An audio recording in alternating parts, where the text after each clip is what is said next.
Ladies and gentlemen, welcome to the Co-Optional Podcast. It is the 30th of December, 2014. It's the last show of the year.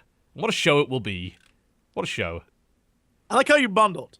At the beginning, you were full open. You were like, "What the fuck?" And then you were like, "Oh, I'm TotalBiscuit." Like you remembered halfway through. You're like, "Oh no." Cover up.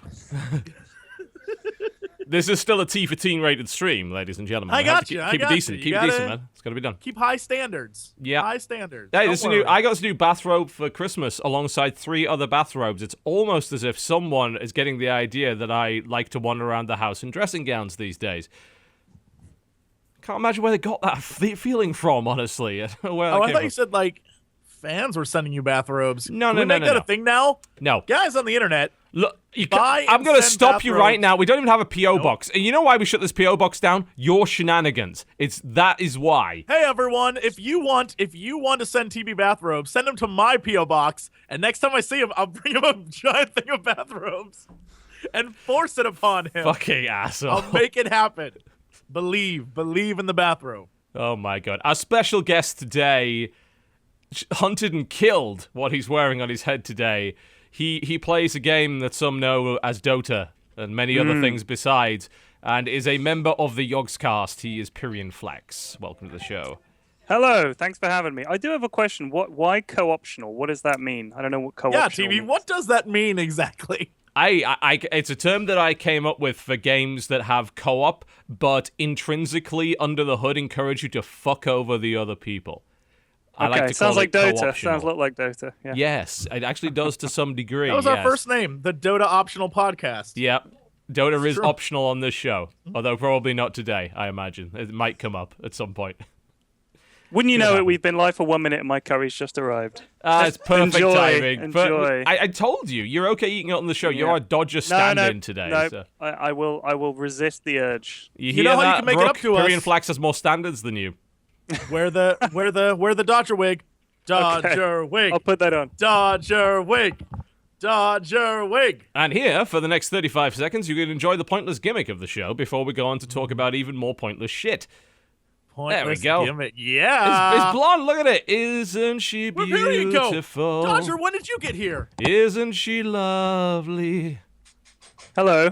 I had to clear my fringe for the Dodger. first time in 15 years. You I know how forget- that feels. Oh, wait, no, I don't. That's the problem. Yeah. That I like is- it. I wish I did have hair like this. I could be Swedish with this hair. It's Hello. lustrous, is what that is. Great to be here. Skål! Yeah, That Scarfy means Griller. cheers. That's all I know. You've got the This is bone perfect. structure to be Swedish, I gotta Perfect. say. It's perfect. Perfect. Yeah, It frames the cheekbone so well. it does. It does. Yeah, you really should grow your hair out. Yeah, I'll try that. Thanks for the The tip. problem is he did. Permanently. Welcome to the How old are Crucial you, Podcast. Jesse? Are you going to lose your hair at Too some old. point? Are you kidding me? Look at that. It's going. It's Yeah. Going. That is It's going. I don't wish it on anyone You except still you. for have that something that could be described as a fringe. Fuck you. comment. Yeah, friend. Yeah, watch out. It's going. I cut it too short. I look like I'm just gone. I have to literally let mine grow as long as possible to hope to some of it falls over the forehead to be considered a fringe. At the meantime, I've got this giant mullet at the back when that happens. It's never a good idea. Best part just is be shave. some kids in the crowd like watching right now, like, oh, they're so old. One day it'll happen to you, you son Yes, of a it bitch. and will, you'll be you bald. motherfuckers. You will Apart from those suffer. old guys you see, those old guys with they still have the same haircut they had when they were 20, but they still have that perfect Screw hair. those guys. Yeah, Screw bastards. those guys. It's a toupee. Still, Or they I have that check. weird, or they I have that check every surgery where they take time. the hairs from the back of their neck and move it to the front. Have you seen that? It's Yes. crazy. Yeah, Well, yeah. you know, it's funny you should mention that because I did actually go in for a consultation on that. And it's pretty pricey, but it works. It is effective.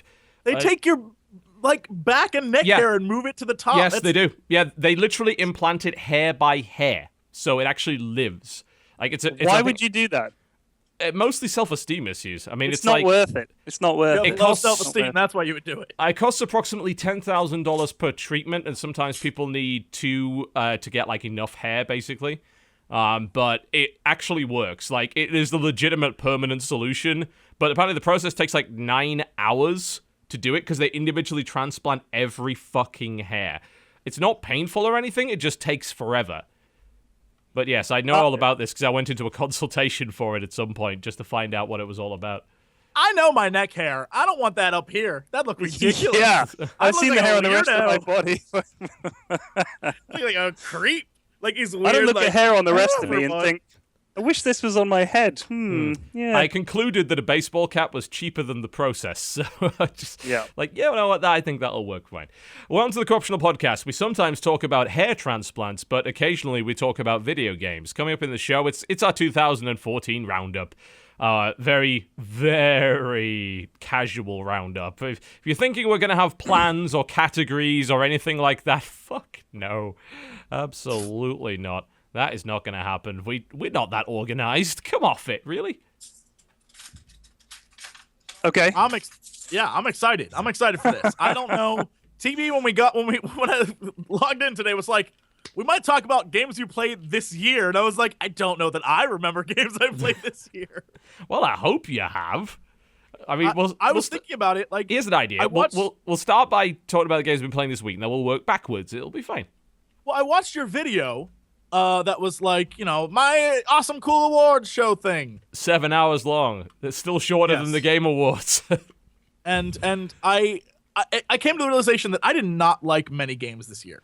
Like, there were a few standouts that were really impressive, but other than that, it was pretty disappointing. And I don't know if it was because of this weird transition between, like, the new consoles and everyone trying new things, but it felt like a lot of it was the same. I don't know. We'll talk about that when we get to that. Yeah. I mean, I don't think it's as disappointing a year as some people have made it out to be. I think that some people have gone vastly over the top with saying, worst year in gaming fucking ever. Like, no, there have been some great games in it, shitty years in gaming. This was definitely not the worst. But it was like, I think a lot of people expected it to be a lot better because the new consoles were out and they've kind of had time to get past the first wave of launch titles, which are always shitty, right? We always know that. This has been the case with every console outside of maybe the Dreamcast, and even that had a lot of shit. Where the launch titles were always going to be flashy showpieces with no substance. It's the same reason why, like, hey, yeah, Rise, Son of Rome. It's like that game is boring as sin, but it looks pretty, so, that's cool. And that then come out this year? No, it came out last year with the launch. That's the whole point. Good. I was worried. I was like, oh my god. Came out this year on PC, if that counts. But all right. Outside of that, you think, all right, well, now the second wave and third wave are coming out. Like, that's the good shit, right? You're waiting for the good. And then you realize that actually a lot of it's really disappointing. You're like, you know what? I haven't turned on my PlayStation 4 for much this year. That's not brilliant, actually. And I'm a bit sad about that. I didn't even buy one. I don't even have one. I mean, I got a PS3, and I just thought, why bother? Like, if it doesn't come to PC, I can't be asked. I'll tell you why. I'll tell you guys why. Over the past week, I have discovered the best reason to use a PS4. Okay. The PS4, where you can watch, I can't remember what it's called, but where you can watch other people stream on PS4. Yes. If you click the Playroom tab in that, where you watch people stream, all it is just a camera on them in their house. Yes. They're doing nothing, but there's a camera on them. So far this week, myself and some of my hoodlum friends have hoodlum friends. You don't have hoodlum friends. Like Gerard, those guys, hoodlums. I've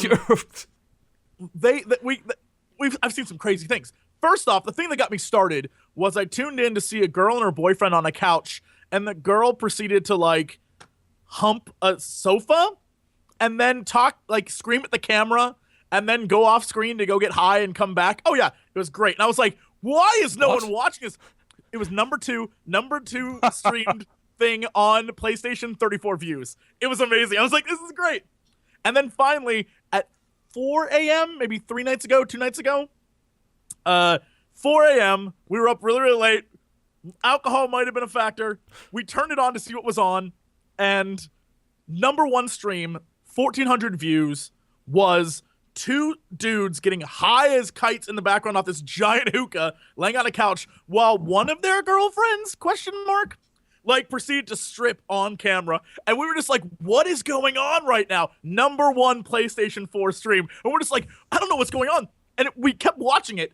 15 minutes, 25 minutes, and it kept progressively getting worse and worse. And we were like, this girl's gonna get naked. This girl is gonna get like, this shouldn't be a thing that's happening. Like this stream should be shut down. And its clothes are coming off. And we're just like, what is going on? They're actually some letting guys that talking happen. about like the chat is amazing. The chat's like half chat's like, you ugly fat whore, and the other half of the chat's like, take it off, baby. It's the internet in a nutshell. We were just like, this is. Well, what do you expect the chat to be on? In a glorified cam show? Highly respectful? No, come on. It was amazing. And the best part is the two dudes in the background. One guy had this amazing like wolf head on, and he was just high as a kite reading the chat on his phone. Did you say wolf head? Well, like not like one of those like spirit hoodies, but like it's a the freaking king of wolf the head. north. like a wolf head on his, like, it was amazing. And he kept reading chat on his phone and be like, hey, Alpha 6-7, you're a dick, and like walk up and get in front of the girl, and then people would be like, get out of the way, we want to see the boobs. It was amazing. I was like, this is PlayStation Network. Perfectly summed up. It was great. I'm not 100% convinced that's a compelling reason to own a PS4. I'm just going to put that out there. I want to see what else is. I might go watch it after we're done here, because now that I've been thinking about it, it's hilarious. There's one called like it was called like Two Fat Guys Talk Games. It was two dudes just sitting on a couch eating pizza talking games. And I was like, exactly what it says on the tin, really, isn't it? I was like, this is great. There was one. It was called like House Party. And there was just people at a house party. You couldn't hear anything except like the and there was lights and people dancing, but it was like maybe 50 people at a house party. Why there was a stream on? The fuck's the point? So it's like the Wild West of streaming, basically. There's like completely unregulated, anything goes. You guys are pioneers. I would never stream on there. That sounds like a mess. Are you kidding me? Well, I mean, really, very few people watch actual streams from the PS4 and Xbox One. I could prove that right now by going to the list, which is on Twitch. The top Xbox One stream right now has 334 views. PlayStation 4 does a bit better. The top one for that is 1,000 views. Just to compare, us talking bullshit on the internet currently has about 12,000 views and is growing. So, anyone that's kind of successful at streaming doesn't stream from a PS4. They stream with a capture card and do it properly. So the metrics are kind of weird, but it seems like both consoles got really into the idea that, oh, damn, we've got to do the streaming thing. And nobody gave a fuck. Like, they don't care. I didn't even know they did it. But, most people don't. Not their sort of key demographic, because I don't own a console. But, I mean, it doesn't sound like why would you attack it now when Twitch are so big? Like, I don't get it.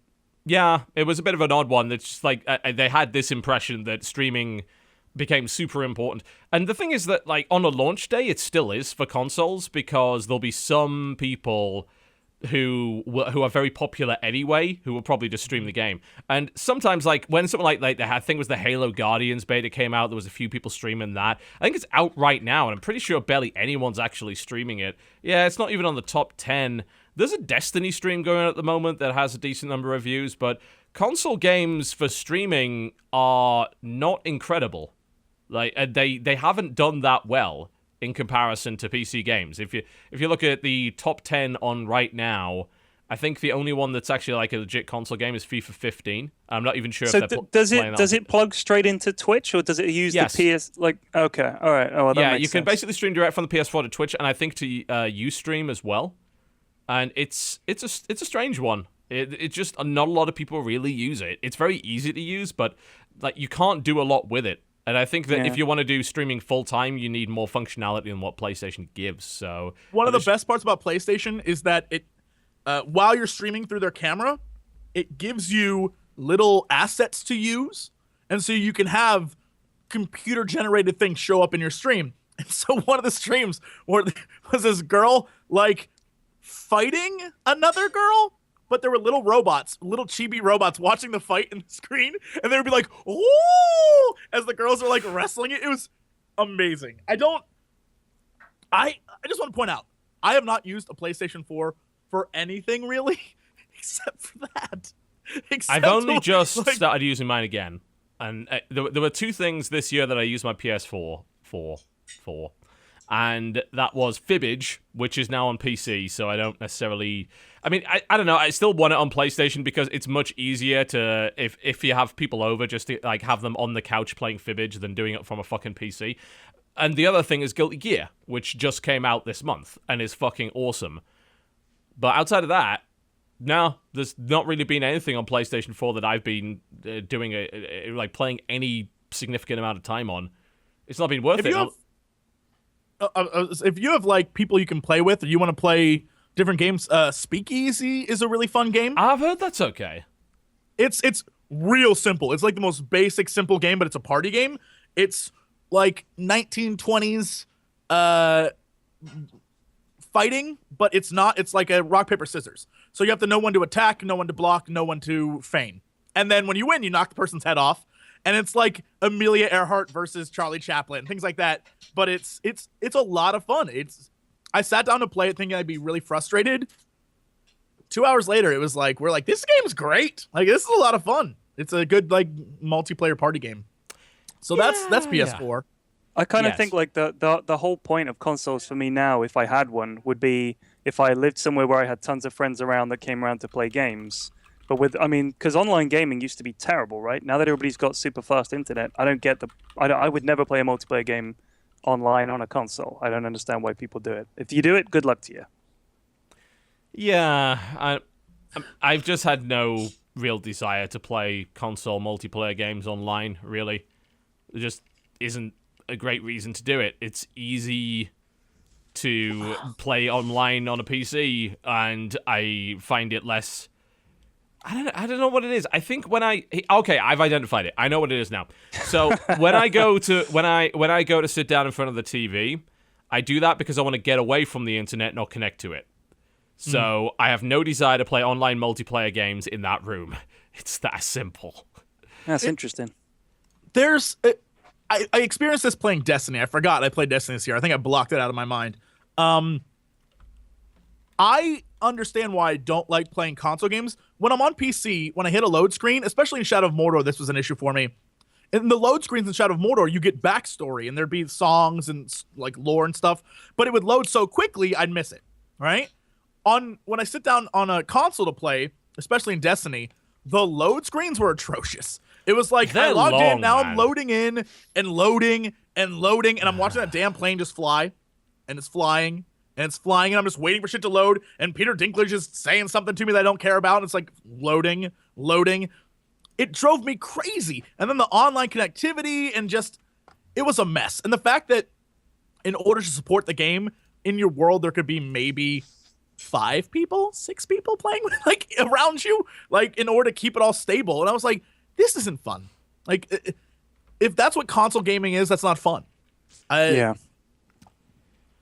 Yes. I honestly think console games tend to be fun when the people you're playing with are someone close enough for you to shout in their face when you do something to them. Yeah. I think that's the whole point. Are they within arm's reach? Can you backhand the fucker? Exactly. If so, then you've got a good console gaming experience.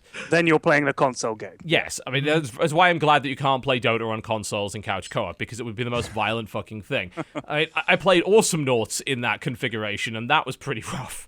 They tried with the Steambox, right? They had the Steambox controller, and apparently you could play Dota with it. I know there's some footage of Gabe Newell staring at the TV that was at a really high angle, and I thought that's not going to work. And he was like looking at it like this and playing with the Steam controller, and it was like, this isn't going to work. So because I think they were trying to use PC games with I can't play a shooter with a console controller. No, I can't.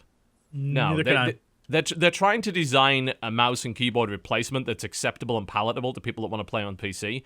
And up to this point, they haven't managed to do it, which is why the damn thing isn't out yet. You know, they're still developing it. But I can't imagine a single instance where I'd want to play a game like that with a controller. You would have to redesign the game completely. You'd have to do what kind of Guardians of Middle-earth did, which is make it a little bit more of like an action RPG. The problem is, like, Dota requires you to click on specific small targets, whereas if you want to make a game like that, you've got to do like what Awesome Noughts did, which is like, hey, it's a 2D scroller, and it's more of like a platform shooter with Dota elements in it. And that works much, much better. But the standard PC style things, I think you could probably do it with Smite. I've actually heard that people do play Smite with a controller, and it's not that bad, because it's a lot of stuff's cones in that game, and like kind of big AoEs that are a bit easier to aim. And there's it's like Dynasty Warriors, kind of. Kind of. Yeah. Yeah, kind of. Because you're kind of just slashing away with your weapon, and like there's a little bit of auto aim on it, so projectiles have a little bit of homing here and there. You never have to click on a specific target, and Dota's all about that shit. Like even more so than League of Legends. I'm right in thinking that most skills in that game are not skill shots, right? They're actual direct clicks. I'm trying to think of some. There's Clockwork's hook, Pudge's hook. There's some AoE spells you have to target, like a lot of the stuns. Yeah, there's and a few stuff, cones here and there. Yeah. But there's not many things that are... most of it is click on the guy. Yes. Yeah, that's most of it. Yeah. Yeah, and I think it makes sense because Dota came from Warcraft 3, and that was all about clicking on guys. So, exactly. It's like an RTS, so yeah. Yes, absolutely. And that's it's fine. It's just the way that the game is. But, I mean, there's no chance we'd ever work on that. I tried a couple of the MOBA titles that are available on iOS. I played Vainglory. They actually didn't do a terrible job, I've got to admit. Like, it's not nowhere near as good as anything that's available on PC, but I could see, like, having a tablet with me at some point and just kind of getting a game together with 3 people in the same place and just like, hey, let's just play a round of Vainglory, because it's like 20 minutes.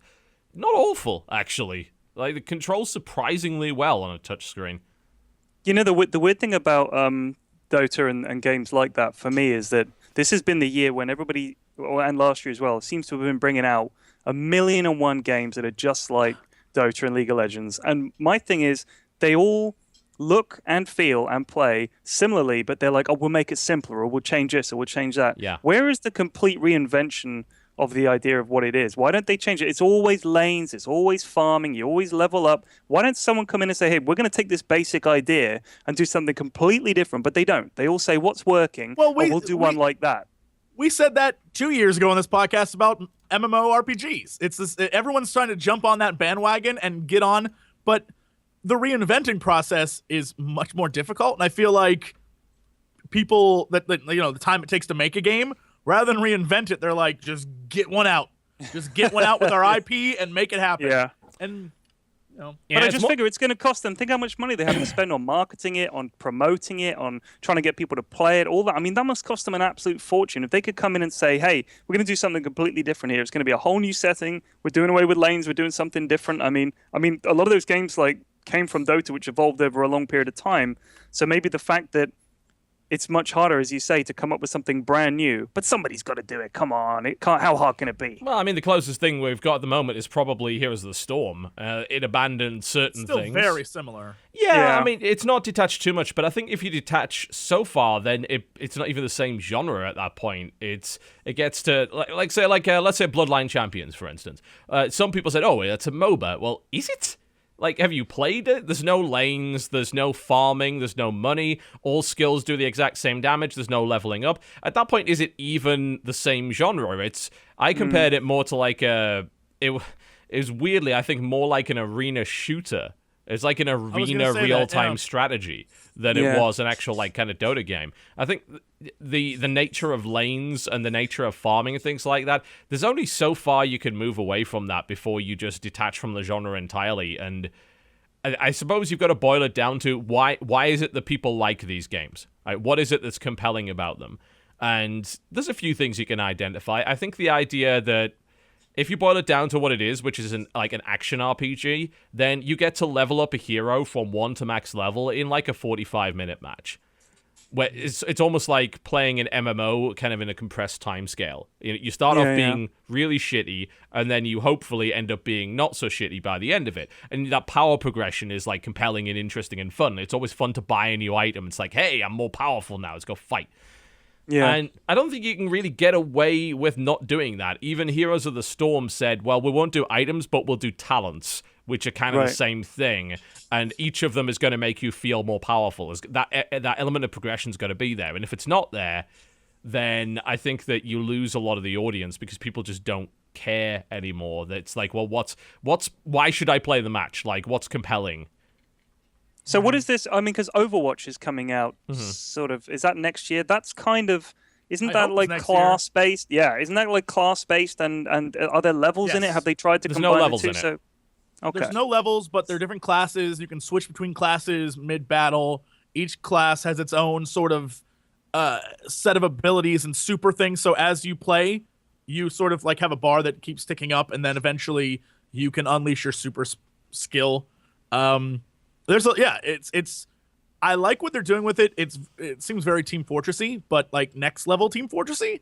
Right. And we'll see. I mean, each map has multiple paths and ways to get through it, and each character has ways to do it, and so we'll see. I think it's a pretty cool sort of.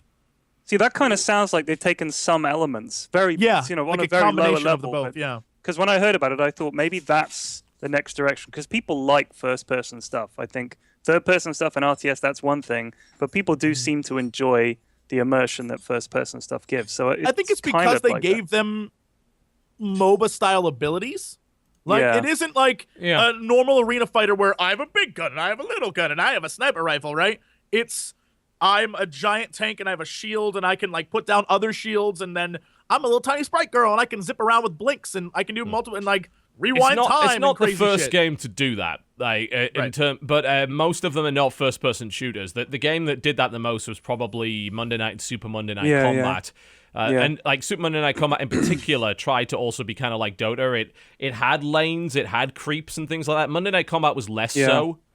And there's obviously a bit of TF2 in there, and there's a bit of like every class-based multiplayer shooter that's ever existed. Like there's some Titanfall had some of that where you farmed and stuff like that. I mean, you leveled up a bit, sort of like that. Yeah, I think there's some Team Fortress 2. There's some Wolfenstein Enemy Territory in there. There's a bit of Brink. There's maybe Quake Wars, and there's a few other things that. There's maybe even like a little bit of Savage in there as well, which was an awesome game. I mean, you could even argue that something like Savage was kind of Dota-esque in some ways, particularly Savage 2, because they actually gave each class a set of like hotkeyable abilities there. That was more of a third-person shooter and melee combat game, but Blizzard are kind of doing the thing which Blizzard always does, which is, yes, they'll take concepts which are familiar and they'll adapt it just enough to be just different enough to be compelling. Yeah. And that's like Overwatch in a nutshell, I think, along with Hearthstone and Heroes of the Storm and all the other stuff that they make, which is fine.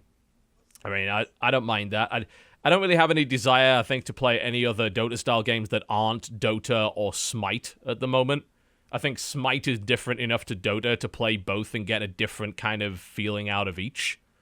But with Dawngate going the way of the Dodo, I have to wonder, will they keep trying to make more traditional Dota-style games? Or are we going to see like people try to vastly depart from it? Because there's a game called Gigantic, I think, that's coming out. I think I played that somewhere. My understanding of that game is that, I mean, they're calling it a team action game. My understanding of that game is that it's something of a kind of first-person shooter-esque Dota game. I did play it. You did play it. Okay, tell us about Gigantic then. Okay, so it feels very much like it's such a weird combination. Okay, so you have different characters, and very much like Overwatch, each character has different abilities and things they can do that feels very MOBA-like, right? And so there are different healers and different things that, different attacks. There's one person that can go invisible and sneak around stuff. At the same time, you're trying to capture points around the map. And those points have guardians on them, and you kill the guardian, and then you get a guardian of your own. You can select which guardian you want. It could be a healer. It could be a big-ass tank thing. It can do whatever. And the more of those you collect, you then gain the ability to summon a giant-ass super guardian who will attack the enemy base. And so you're basically fighting in order to get this super guy to go attack. It feels very much like old Alterac Valley did a little bit. That sounds like a bit like Strife as well. Yeah, there's so many things that are happening in it, but it's this massive combination of all these things. It was a lot of fun. I remember losing, so it wasn't that fun, but it was the teams that we played. It was great. Is this a video that you're running now, TB? Yeah, by it the way? is. Yeah. Okay. Yeah, so I played as trailer. You see that the little tiny fat dude with the potions? I played as him, and he can like chuck heals and chuck potions and it's third do person, all sorts of different things. What now? Is it third person? Yes. You're playing like just above like your character, so it's not first person. I'm trying to find a gameplay. Oh, but there's some pre-alpha gameplay here. Let's have a quick look at that. I want to know kind of what it looks like. There we go. Okay. Yeah, and so the dude who's like the owl guy who has that, like, he can like blink around and fly around, if I'm not mistaken. I didn't play as him, but that's what it looked like. Gigantic's great, and so you summon bosses. It's Smite perspective. Definitely Smite perspective. Yeah. Does it feel more like an action game, though, or does it actually kind of feel like Smite? I always felt like Smite gets the perspective right. Okay, so, here's the logical progression for me of this genre is getting it to the point where it doesn't actually feel like you're playing World of Warcraft, and it feels like the attacks that you're doing and the kind of the combos that you're pulling off are more like kind of God of War or something along those lines, more like an actual action game, instead of it being sort of a third-person action RPG, which Smite and Gigantic very much seem to be. I mean, this looks fun. Don't get me wrong. I'll give it a try. This it's a lot of fun. This little robot dude looks pretty cool. But I think that would be the next place that I would like this to go. The sort of objective-focused progression, like in-game progression-based gameplay, but that also has some really a nice set of mechanics instead of there are 4 buttons and there is an auto attack.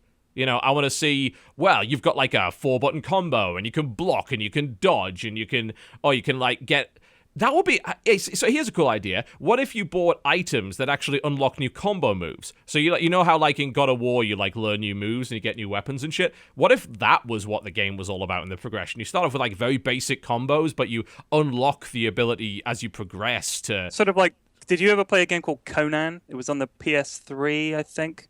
It was you might not have seen it. I actually still have it. Just an action game. It was it was. It was sort of third-person-ish view. You enter the sort of zone, you kill guys, and it's like that. You level up, and you can level up different trees of combos, so you can go down a sort of more of a cutting off heads road or other routes. It was a terribly buggy game. It had some awful elements in it. The animations were terrible, but I played it through 3 times. It's one of the few games I actually played through 3 times because killing people never gets old, man. Yeah, there's Battleborn coming out as well, isn't there? And that looks cool. I keep getting mixed up because there's another one that's called Battle as well, and I can't remember which is which. I keep getting mixed up between the two. I think the other one's Battle Cry. Battleborn's a Gearbox game, isn't it? They're calling that a hero shooter, which is let me see if I can get the trailer for that one.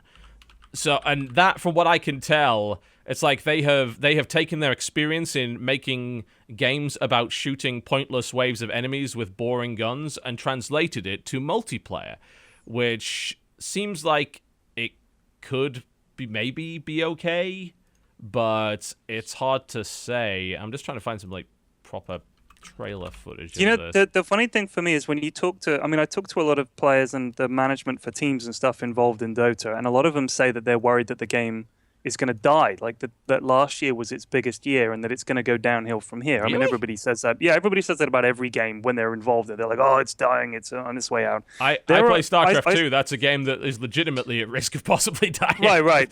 Well, this year, 2015, so next year, there are already, someone told me, 27 Dota LAN events organized and set up and lined up and everything like that. Yeah.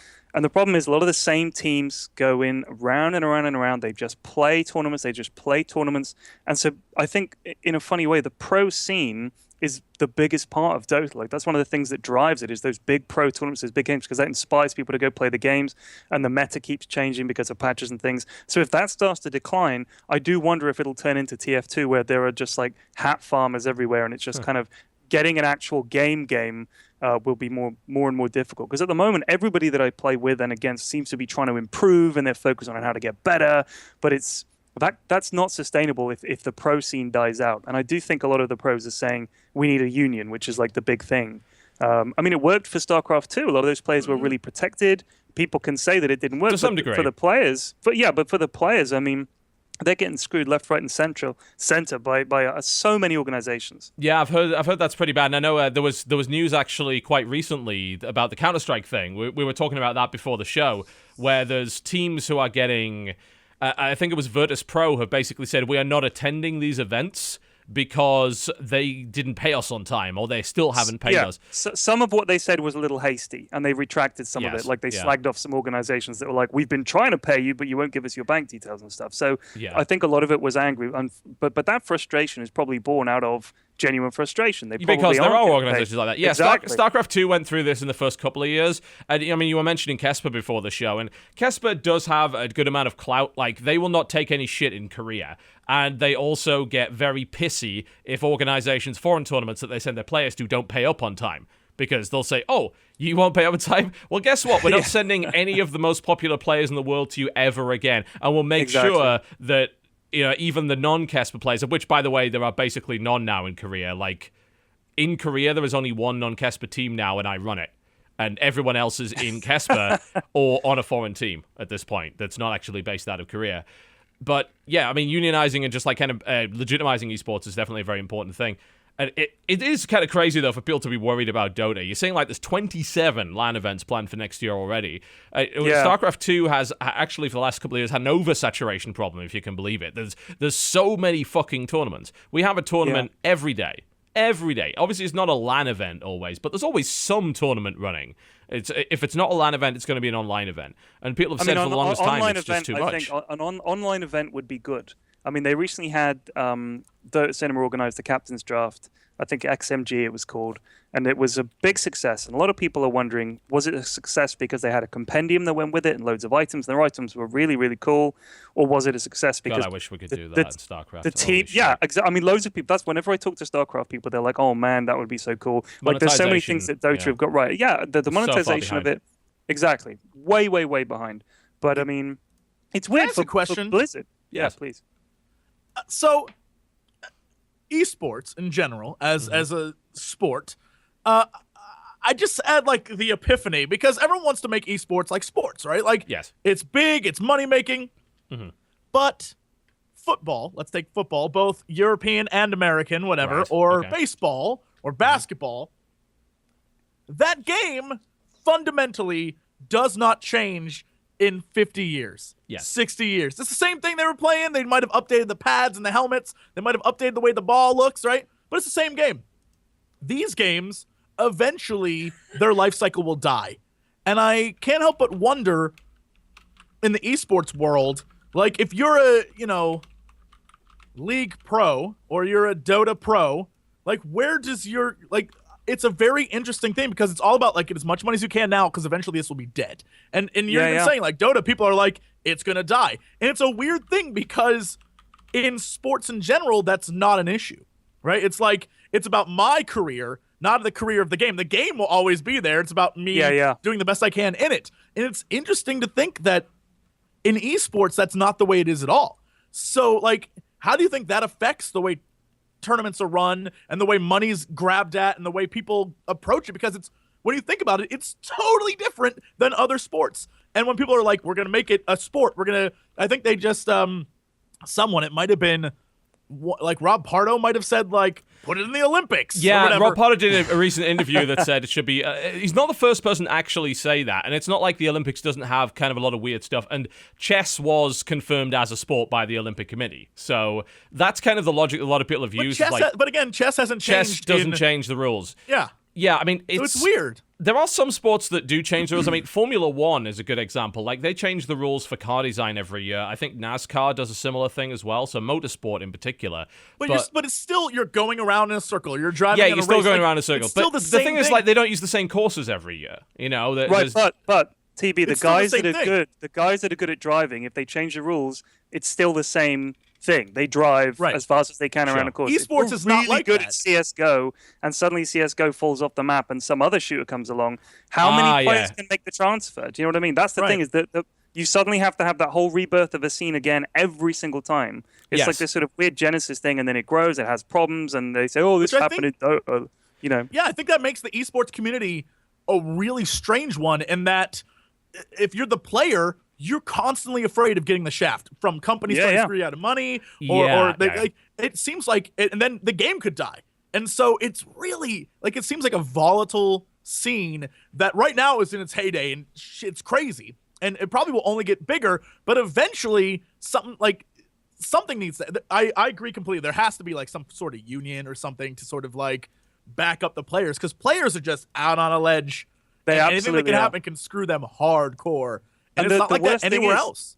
They're out on a ledge, and this is the thing that you have with professional athletes a lot. If you look at, and I'm talking about world football, not American football. It's not just played in Europe. I just want to point that out. So world football. I was trying to make the distinction between like football and football. The game with the round ball, right? Hereby we refer to American football as hand egg. Yes. Right. So round ball game. a lot of those guys that come through the academy, they're like 14, 15, 16. They hit the point where it's like yes or no. And most of those kids have dedicated most of their school life. They're playing football, they're not studying or whatever. And suddenly it's like, well, you didn't make it, kid, tough. With esports, you have to go further because they're playing in their late teens, early 20s when you should be working or university or something like that. So they're even, in a way, they're even more out on a limb because it is full time. It absolutely is full time. It's also worth pointing out that it's something you mentioned there is kind of critical, that they're doing it kind of through school and the school supports that. In particular in America, football scholarships are a real thing. Esports scholarships, not so much. I mean, you get... If someone wants to play in the NBA, chances are, if their parents think that they can, they will massively support it because the payoffs are huge. You get to play in the NBA. Fuck, I mean, your parents are set for life. You want to play StarCraft 2 or you want to play Dota 2, it's hard to convince parents of that. It's understandable because, honestly, esports is a pretty fucking terrible career path. I'm going to be entirely frank with that. It's if you're already in it and you're already pretty good and you got to that point because, well, maybe you just played the game and you just happened to get really good at it and then you decided to kind of make a career of it, I can get behind that. But if you come in and you start from the bottom with the intention of becoming a pro gamer, I think that is a very risky thing to do. And as you said, the scenes are highly unstable, games die off, and the reason they die off, I think, is because they never really get big enough to be sustained purely off the viewership experience. Whereas American football, soccer, etc., it does. Like, it doesn't matter. It does not matter how many people go and play Sunday football down the park. It makes no difference to the bottom line. The industry continues to grow. If League of Legends suddenly loses its player base, it's fucked because the majority of the money, in fact, almost all of the money supporting that game comes from Riot. And, of course, the viewership comes from people that often play the game. StarCraft has a similar problem. Dota has a similar problem. It's inherently unstable, and you got to watch out for that stuff. And as you said, skills to some degree are transferable. Certainly mindset, competitive mindset is transferable. I mean, we know Grubby played Warcraft 3 and was also a successful StarCraft 2 player. Not top tier, but pretty good. And obviously a lot of the Koreans transferred from StarCraft 1 and 2, which are completely different games. But transferring, like, from, say, Counter-Strike to a different shooter or from Quake to anything... I mean, what's Fatality doing these days? Nothing. I mean, he's selling motherboards and sound cards, really. He's a businessman.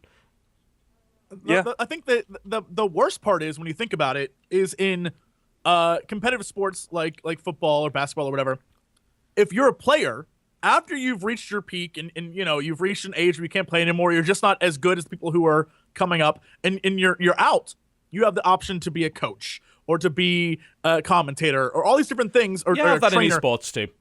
But the problem is that the games of these other sports, they don't change. So you can bring your knowledge back to it. And in esports, once you age out or once you're not good anymore, if you go back to try and train or coach or whatever, the game could have totally changed by then. So you're like, how can you help? And so... Worst case scenario is when that game dies and you want to transfer to another one, because learning an esports game to the point where you can actually commentate is a lot of fucking work. People ask me, it's like, why don't you commentate Dota? It's like, you've played hundreds of hours. Yeah, and I'm shit because I've only played hundreds of hours. Like... I'll get back to you when and I still cast games. Like having skill is not necessary if you can somehow make it work. You've got to make it entertaining. Like you've really, it's not even about like being good. I'm terrible at StarCraft. I can commentate, but obviously I still get criticism because I don't know the game as well as some of the ex-pro gamer commentators and the really high level guys. But I think I can make it entertaining enough. Dota terrifies me. I wouldn't commentate it. It scares the shit out of me. It's like, I don't even remember half the abilities. Like, well, how the hell am I supposed to do that? I think if you've played enough Dota, you can keep up with it. But like you said, making it entertaining as well is difficult. Whereas for conventional sports, if you want to commentate conventional sports, if you played it 30 years ago, you don't need to go into such analysis, especially if you're just the main caster. You just call the play. Yeah, you do. Like if you're the main commentator for something like Dota, people expect you to pick out far more detail than you would from watching, say, a goal scored. Like it's a much slow. Like those sort of physical games are much slower. In Dota, you've got to watch 10 people all casting spells, all interacting in minimum of 3 different places. Exactly, it's ridiculous. It's much harder. It's much harder. Yeah. Yeah, but I mean that's an interesting conversation really about esports. You know, it's just a very strange sort of unstable industry at the moment, and we don't know what the next big game is going to be because they pop out of nowhere. I mean, I think a lot of people predicted that StarCraft would become a successful esport, and it did, but it's falling off. I don't think most people predicted that Hearthstone would become a successful esport, and it has. And that's I don't know if that's Blizzard power or something else. Like, how much of that is down? I mean, but again, it's something where you can watch and do. You know, it's something you can watch and put into practice. I think that's really what makes it popular. But I've spoken to a lot of people that don't like watching Hearthstone esports, and I'm one of them. I love watching player streams. Like, I like watching from the perspective of a player because I can kind of put myself in their shoes, and I can. There's a lot of schadenfreude in it because if something shitty happens to them, like, I feel good about myself because I'm a horrible human being. Like, it's really cathartic because I'm like. That fucker, like that fucking mage, and I just rage about that, and everyone like in the chat is like, fuck mages, fuck hunters, blah, blah, blah. But the esports side of things where you know what everyone's got, oh god, I doze off. Like, I just don't find that entertaining at all. It's, especially considering a lot of it's decided by draws, and you know, I embrace the RNG aspect of Hearthstone because it's a casual card game and I play it like a casual card game. And yeah, I can watch people be good at it, but it's still ultimately someone being good at a casual card game. And that's fine for entertainment's sake, but once you get into competitive, I'm like, no, it's not for me. It's not for me. I will just say that a lot of the criticisms that people make about Hearthstone with regards to RNG, I used to play a lot of poker and I used to work on poker TV shows and stuff, and people that are bad at poker make the exact same arguments that they make in Hearthstone, which is it's mainly luck. But that's why the good players ride to the top, because they've got that edge. And yeah, you're going to lose some games, you're going to get screwed over. Yeah. But on the whole, good players will always rise to the top. It's true in poker, it's true in Hearthstone. I think the majority of the problem with people is that they look at it on a game-by-game basis, and card games in particular should never be looked like that. As you were saying about poker, the best players lose hands all the time. But there's loads of hands. Like, that's the point. The game has a lot of hands. It's like saying, oh, well, shit, you lost a game in tennis. It's like, yeah, but I mean, that's you lost. I'm trying. What's the tennis terminology? Shit, it's gone. You got sets. Point, set, match. Yeah. Game, set, and match. Set, match. Yes. So it's like, oh, you lost the game. Yeah, but like an actual game of tennis lasts like a couple of minutes. Like, and then you're talking about the sets and it averages it out over time. And card games are like the biggest example of that, because you're talking about the law of averages over a period of time, which allows like a player to rise to the top. That's why Trump is like high legendary rank and shit like that. It's like, well, it's an RNG game. How does he win more than 50% of the time? Because you can lose games and it doesn't matter. It's like, okay, I lost that game because I drew badly, he drew well. Doesn't matter because I played 100 games today. And it's that metric that measures how skillful I am, not like the fact that I just lost this last game. But I can see people that like play a small number of games who get mad at it. Like I logged in this morning and I dropped 5 games on my legendary deck and I lost like 2 of them and then I won 3. I was like, okay, cool, you know, and that was like a 30-minute session at most. Right. And that's the way you got to look at it. Because as you say, it's a casual card game. I mean, with something like poker, people will sit and play multiple tables for hours on end because you're not going to make a huge amount of money. Because in Hearthstone it's different. Like you said, you can play a game a couple of times. A guy might concede when you've got the board at like 5 mana, you've got 4 minions. It's like you may literally lose on turn 3, like, and you couldn't do a damn thing about it. Like, there's all those stupid scenarios. Like this guy went Dust Devil, coin, Dust Devil, and you had no answer in your hand because you mulliganed badly. And you're like, shit, fuck, can't do anything. And then, like, next turn, he buffs one of them, hits you again, then, like, drops a Flame Tongue Totem, and you die. And you just say, okay, you chalk it up to statistics, and you move on. That's it. That's the only thing you can do. One of the answers to sort of removing that element of luck that people obviously have a problem with, I know that there are different game modes in other competitive games and sort of multiplayer games. Why not have different modes for Hearthstone where you can even set sort of when you mulligan, or you can choose 2 of your starting 4 cards or something like that, so that you can remove some element of the RNG from it. So because if you just start, you've got spells and they're all like 8 mana, and you think, well, I'll ditch those, and you get another bunch of spells. And it's all 8 mana again. I'm like, fuck. It would be like, well, why can't I get rid of 2 and pick 2 from the deck, and then he does the same, and boom, we've got a game. That's why you need a Shaman Murloc deck. You'll always be ready to play. Well, have you played, Jesse, have you played it now since Goblins vs. Gnomes, now that there's a legendary that helps, like, that gives you, like, 4 Murlocs? I remade my Murloc deck, and it's ridiculous. The problem is that in order to make it work, I had to ditch some spells. And those spells, it turns out, were so helpful. And so it's kind of a pain in the ass, because now I have all these Murlocs, which are great, but now everyone has abilities that are like, kill all your 1 and your 2 life guys. Like, ugh. And so you're just throwing guys down, and they just keep dying. And so you're just trying to overwhelm them. And it's, what a Murloc should be, but it's still a pain in the ass. Yeah. Yeah. When you commit too much, it's only a 30-card deck at the end of the day. When you commit too much to going gimmick, then you're going to have to sacrifice something. And that's fine. I'm okay with that. Totally okay with that. That's because it's fun. You don't sound okay with that. You sound like you're holding back some anger issues. Look, the hell? That fucking core hound. Like, I have PTSD from last night when I streamed. I played Ancestor's Call, which is a spell that randomly summons 1 minion from each person's hand. I put it in my legendary deck because, like, I play that at 4 mana and I suddenly get, like, fucking Ysera on the board. It's amazing. But it summoned him a Core Hound, which is a 9/5. Like, why he even had it in his deck, I don't know. And then next fucking turn, he drops Rockbiter Wind Fury and hits me for 24 fucking damage in the face. And I just concede, because I'm just immediately dead. I'm just laughing for a solid minute. And that's the only way you can treat that game. You've got to laugh. You have to. Yeah. It's RNG bullshit a lot of the time. Just deal with it. That's kind of where because that's where the best moments come from too, You've just got to accept that and not get pissed off. Anyway, I think we should move on from Hearthstone because people in the chat get salty when we talk about it too much. But how much Dota have you played this year, Pyrion? I've played a decent amount. I think like the first half of the year I played a lot, and then like kind of once the treatment started, I think I dialed off it a bit because I think Dota might give me double cancer. So, how much did you play?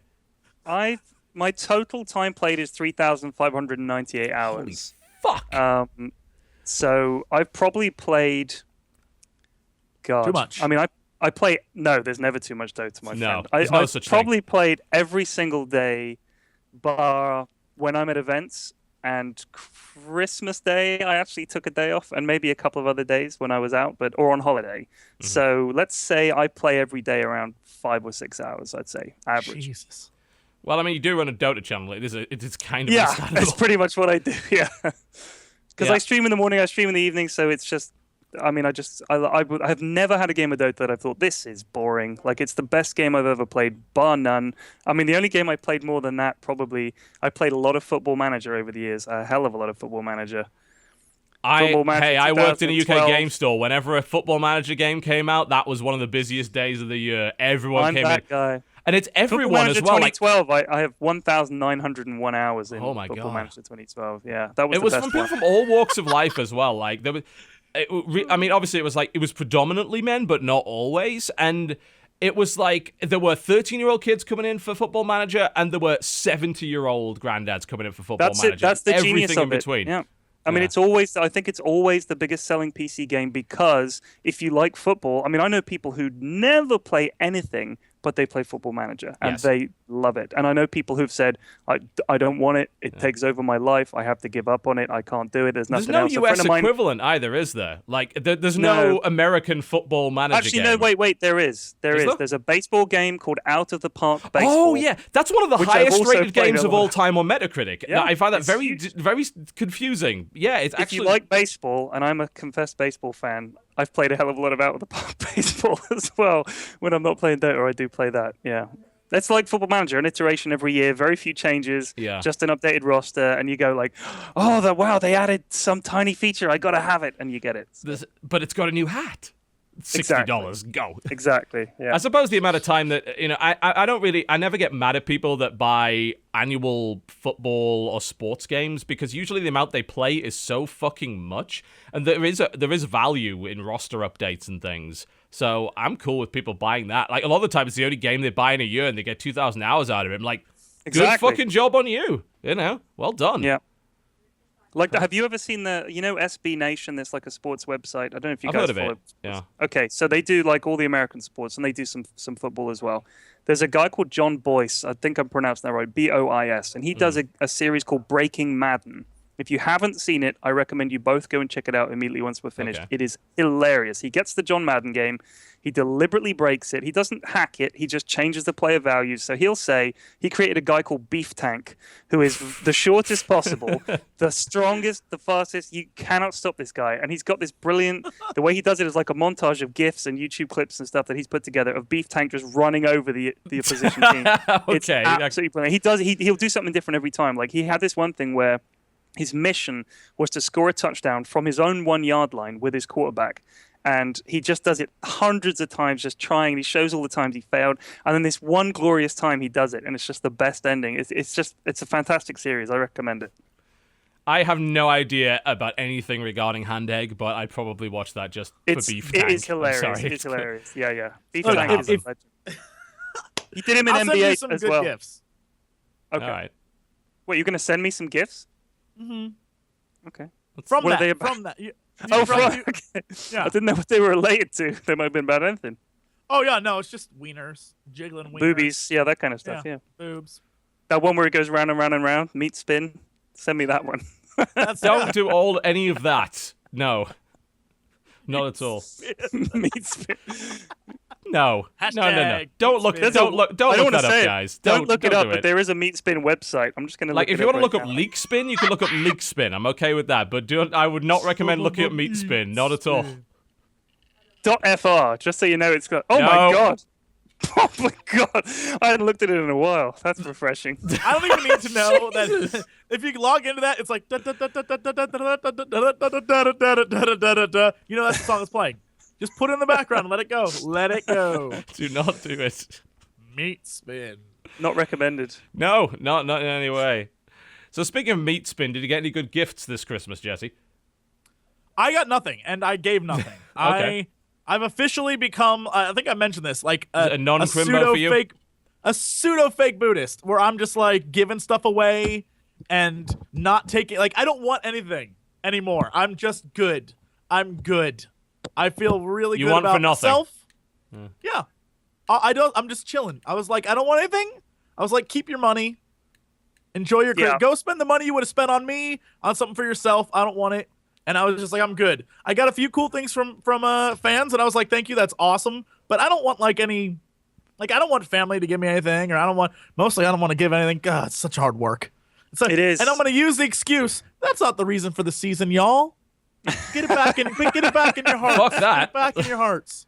I just find like we're grown-ups now. If we want something, we go buy and it. Buy it. Yeah. It's like, what am I going to wait till Christmas? I'm a grown-up, but at heart I'm a child. So if I want it, I'm going to fucking buy it right now. Yeah. It's one of those things like if you can't afford it yet, you're an adult. Eventually, if you save your money, you can afford it. Like it's not like I need to wait till next. I get my allowance or whatever. I go mow Miss Johnson's lawn. It's like eventually, if you save your money, you'll have the money to get it. So, like, such as a $60 chocolate cake, for instance. That's a thing. That oh you could my! do. Can I just let you know? I want to let you know something. Did you eat the rest of the cake? After that podcast, and eating a little bit of that cake, I put it in the fridge, and then I got so busy I forgot to touch that cake again. So by the time I was like, "Oh, cake," and it was rock hard. I was like, "No, $60 cake." That was $60 well spent. It was rock hard. Jesus. So. The thing about like Christmas and birthdays and shit that I like is surprises. Like, because this hat was a big surprise. Yeah. I fucking and it's little things like my esports team. This is why you need to own an esports team, guys. Because what they'll do is they'll send you Tim Tams. As it turns out, it is easier for South Koreans to get Tim Tams than it is for Americans. They opened up an Australian import store in Seoul, South Korea. So my team goes there and buys me a bunch of Tim Tams and ships them over. I'm like, you guys don't get fired this year. Well done. Are they like Jaffa cakes? They're like penguins. They're fucking penguins. They're like penguins, okay. Which is kind of disappointing. Like the regular chocolate Tim Tams just taste exactly like penguins, but they've got Turkish delight ones, the cappuccino ones that I've got here are pretty legit, and they've got some like other nice flavors that are pretty good. So they're okay. But again, like for me, it's surprises and cool shit. Like let me show you something awesome. So, Right. Cool shit. All right. This is chocolate. Can you actually believe that? So it's the best chocolate I've ever eaten in my life. Comes from a place called Norman Love, which is in Florida, and my PR guy bought me those, and I've just been eating these, and I feel terrible eating them because they look so nice. Like their works of fucking art. I mean, Jesus Christ. This one right here. Look at this fucking thing. Like, this is a work of art. This is not something you should be eating, but anyway. And oh my god. No, I'm hungry. Fuck me, that is good. Thank you. It's not like I've waited an hour for a curry. It's nice of you. You're watching the Cooperative Podcast. We're going to take a break, and we'll be right back. Oh, God, so good. We're take a break. Ladies and gentlemen, welcome back to the co-optional podcast. We had a slightly longer break there to allow Pyrion to eat curry. I think that's a very important thing. What kind of curry is the priority? Merg Makhani. Something. Actually, no, it was a Jira chicken. Sorry, my bad. Okay. Jira. I normally have the Merg Makhani, but it was a Jira chicken. It's very good. Rogan Josh is my personal favorite. favorite. Lamb Rogan Josh. I'll have one of those anytime. With a sag paneer on the side. Garlic naan. I know what that is. Yeah, I prefer keema naan, and I know the wife likes peshwari. Mm-hmm. And aloo paratha as well is pretty good. That's pretty legit. Chicken tikka masala. Yes, Jesse, you uncultured Scrub swine. level. Scrub level curry. I know Yeah. minimal Indian food, but it's all good. I don't know what I'm eating, but I'll be like, yeah, I'll have more of that. Yep. I was just finishing off my poppadoms. These are some. They actually managed to deliver them whole, which I'm impressed. That's rare. When it arrives whole, They are not known for their durability. These guys are good. Yeah. You touch them, they break. So well played, Curry House. Oh yeah, we are fortunate to have at least one curry house close by that's pretty good and delivers. So I'm fairly happy with that one. Oh man, I did have another chocolate. I think it was cheesecake. It was incredible. Oh Jesus. It's too good. Too damn good. It's the one indulgence that I will allow myself while dealing with all of this health bullshit is high quality chocolate. Like no trash. Like my baseline is Lindt. Like that's the lowest I will go. Any lower than that, fuck that. What's your minimum cocoa level? Minimum cocoa probably about 65. Well, I know 55%. I'd say 55% is pretty fair. Like and I'd maybe go up to 75. Anything more than that is a little bit ridiculous. It's just a bit too dark to eat on its own, you know? Agreed. Yeah. You Jesse, cocoa whores. Are you just good with any cocoa level if they just have chocolate on the wrapper? I'm not a big chocolate fan. I don't. Chocolate's okay every once in a while.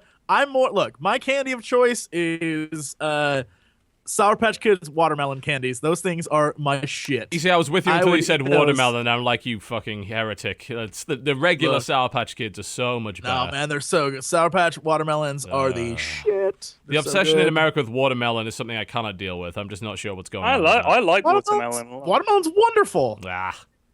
Tastes like it is very all American, melons. but it is good. I'm a fan of all melons. It's a ball of water. Small, I like them all. The small melons, not so much, but the big melon's definitely a big fan. Look, I don't judge by melon size. I just like to eat them. Like to nibble on them. I got no problem. Now it's getting dark. Jesse, I've got to ask. That's 85% cocoa dark. What make are your glasses? We might have the same glasses. Turn to the side. Are they Oakleys? Mine are Oakleys. What are yours? No. Okay. They definitely are not. It's very similar frame. Someone pointed out that we have very similar glasses. That's because nerds. We all we read in a magazine somewhere that these are the new nerd fashion. Did you? No. My wife picked them. No. That was a similar thing. I asked my wife, like, which pair do you like on me? And I was like, I trust you more than I trust me, so you pick them. Exactly. I read on a GQ website that the old glasses I used to have are what's in now. So I was like, I'm ahead of the curve. We'll see. Hopefully 2 years from now, these will be the shit. Everyone will have these. Yeah. We will see. All right. Yeah. Let's talk a little bit, I suppose, about what we've been playing this week, and then we can kind of talk about the year and go back from there. So the first hour of the show was really weird. Like, it was not in any way like the first hour of every other show. We usually talk about the games we've been playing this week, and then we did like an hour of talking about esports and all sorts of other crazy stuff. So, hey, I mean, I'm cool with that, don't worry. My bad, sorry. I mean, it was predictable. We brought Pyrion on the show. Dota was guaranteed to come up at some point. But we got it out of the way now. So Yeah, thank goodness, right, Jesse? Okay. I'll put a nice little thing written at the bottom that says, skip 1 hour's worth of Pyrion's bullshit, and then get on from there. Kill it. To see two more hours of his bullshit. So I went on a weird Supreme Commander 2 binge, and I'm not like 100% sure why I'm doing that. Game is too hard for me. I couldn't get shit to work. You found Subcom 2 too difficult? Did you play the original? The computer ran all over me. It was just horrible. The original's even harder. I mean, Subcom 2, they actually simplified it quite a lot. Oh, wait. I'm thinking of Planetary Annihilation. Oh, that... Okay, so that game's really hard to get used to because the map design is a fucking sphere, which is completely non-standard. It's like, oh, I'm just going to build my defenses. Oh, they went the other way around the planet. Fuck. Yeah. I mean, I guess it's nice that defenses in that game have a lot of range, so that helps a lot. But then you start to do multiple planets, and it gets a bit crazy. I actually played like a best of 5 against my StarCraft 2 Esports team captain, you know, like as in a guy that's won tournaments. And he had difficulty dealing with Planetary Annihilation because it is so different and so non-standard. It's like he was getting the scouting right. Like, it was like he was sending over scouts to figure out what I was building. But then he didn't realize that I was building it on a different planet and then just brought the shit over. And he's like, how do you have that? It's like I built it on another map, basically. Yeah. That's the crazy thing. Like, if you break down what Planetary Annihilation is, it's a game where you can build on multiple maps simultaneously, which makes it insane and really very difficult to get a handle on. But I had fun. I'm not going to lie. I don't think Planetary Annihilation is particularly incredible. I think that Supreme Commander is better. And I think it really comes down to the fact that they made one faction and that none of the units have any personality of their own. Like, they're all kind of very dull. Supreme Commander, even the non-experimental units were kind of interesting. And that's something that Supreme Commander 2 kind of fucked up.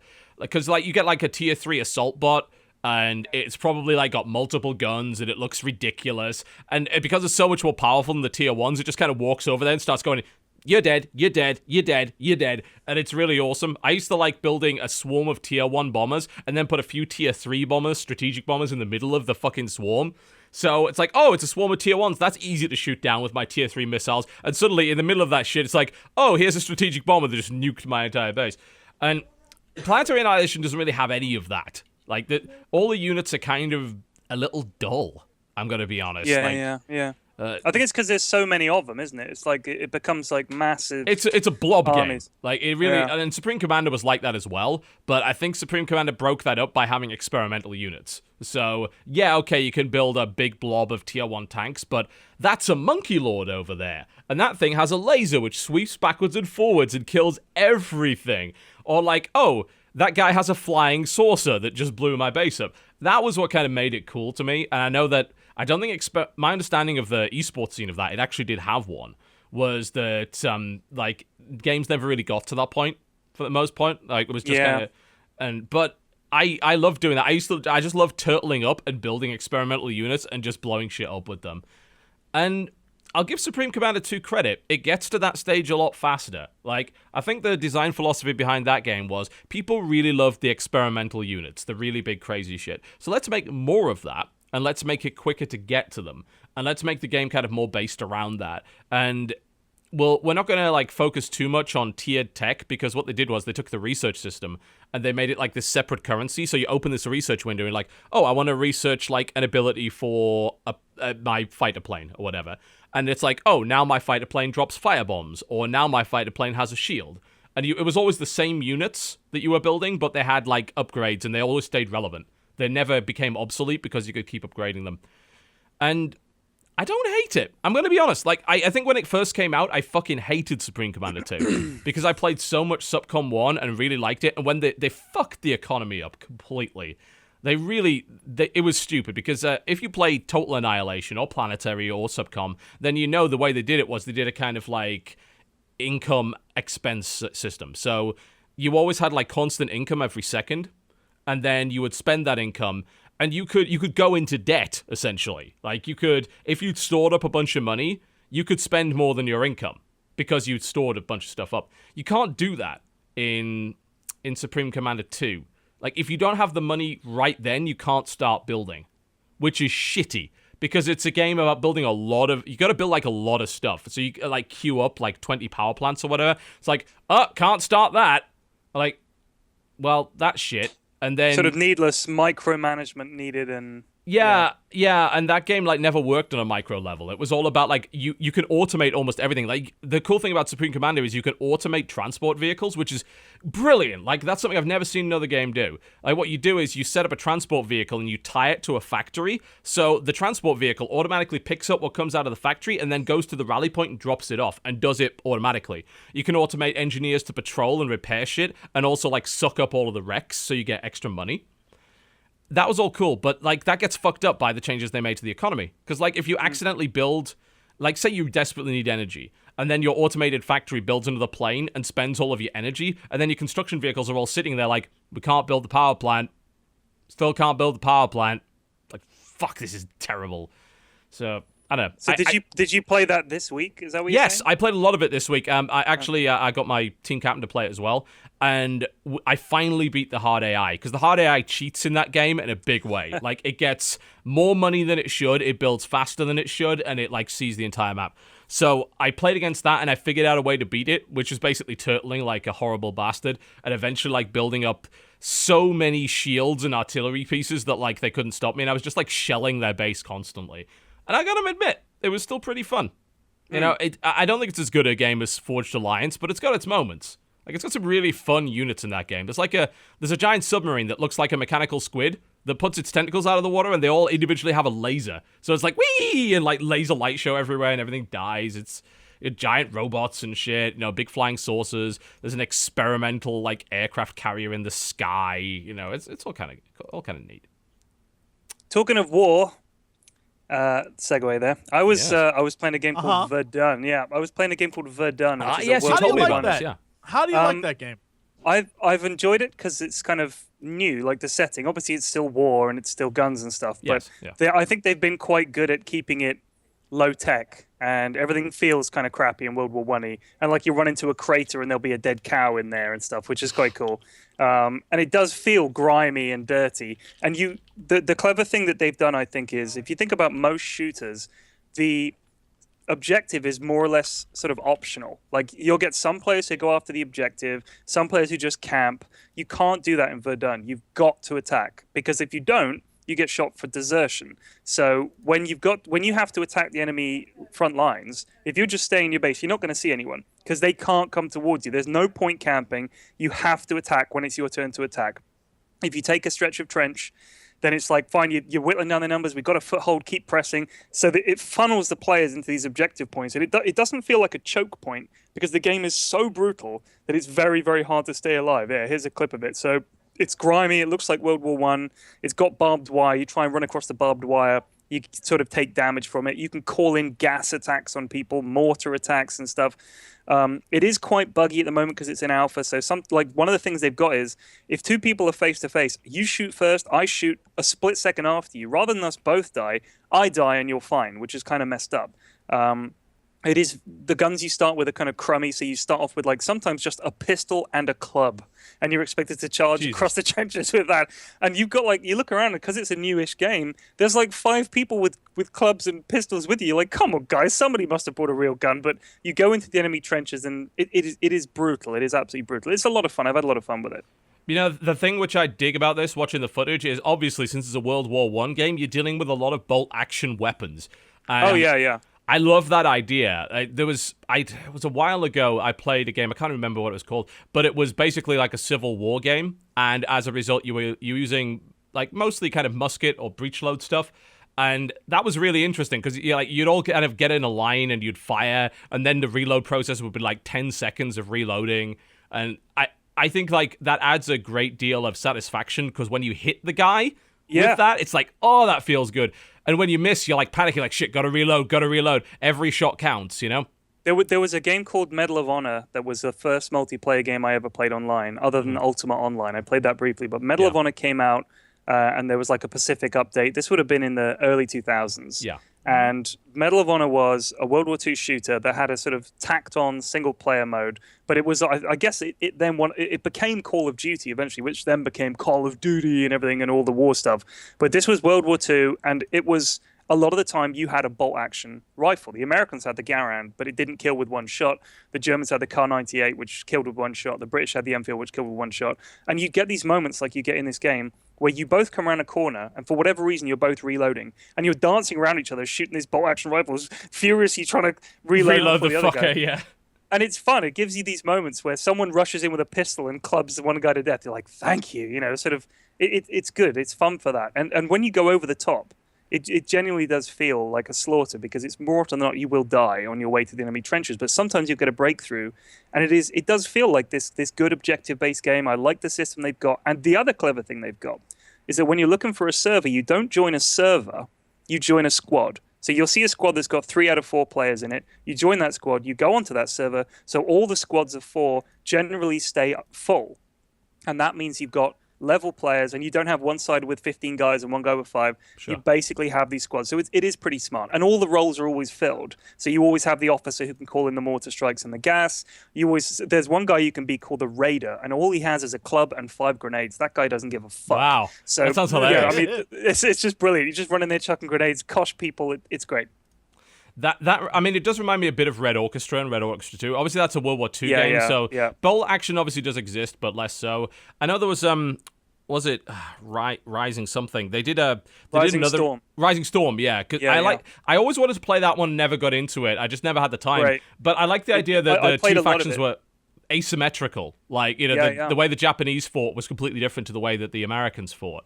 And those, I think I want to get in. I mean, Verdun, I've looked at that, I'm like, yeah, this looks good. I want to give this a shot. I think I would dig that. Exactly. I mean, it's not something that I know I'll spend like 50 hours on or whatever, but it's a fun game because there are a few skilled players. But again, because it's an alpha, it's quite new. You don't just get owned. Like, you know those games you go into late and you're like the scrub and you just die repeatedly because you don't know the angles and everything. Yeah. The maps are all pretty confusing. There's not those fixed angles where you just get, like in Counter-Strike, where you've got to know the map inside out. Yeah, because otherwise you die every time. Corner. Exactly. Well, I think it is a bit different. The genius seems to be in the going over the top thing, because it seems like no matter how good you are, there's still the very real possibility that someone pops you in the face and that you're fucked. And I think that's a great equalizer, because, and especially even if you're dying a lot, if you're going over the top with everyone else, it feels like you're all you're pushing towards the same goal, and that's fun. It reminds me when I was playing Insurgency, like we were moving around with 2 or 3 kind of people at a time, covering each other's angles, and it didn't matter if you were bad, because you always felt like you were contributing to the squad by covering the other guy, you know? Yeah.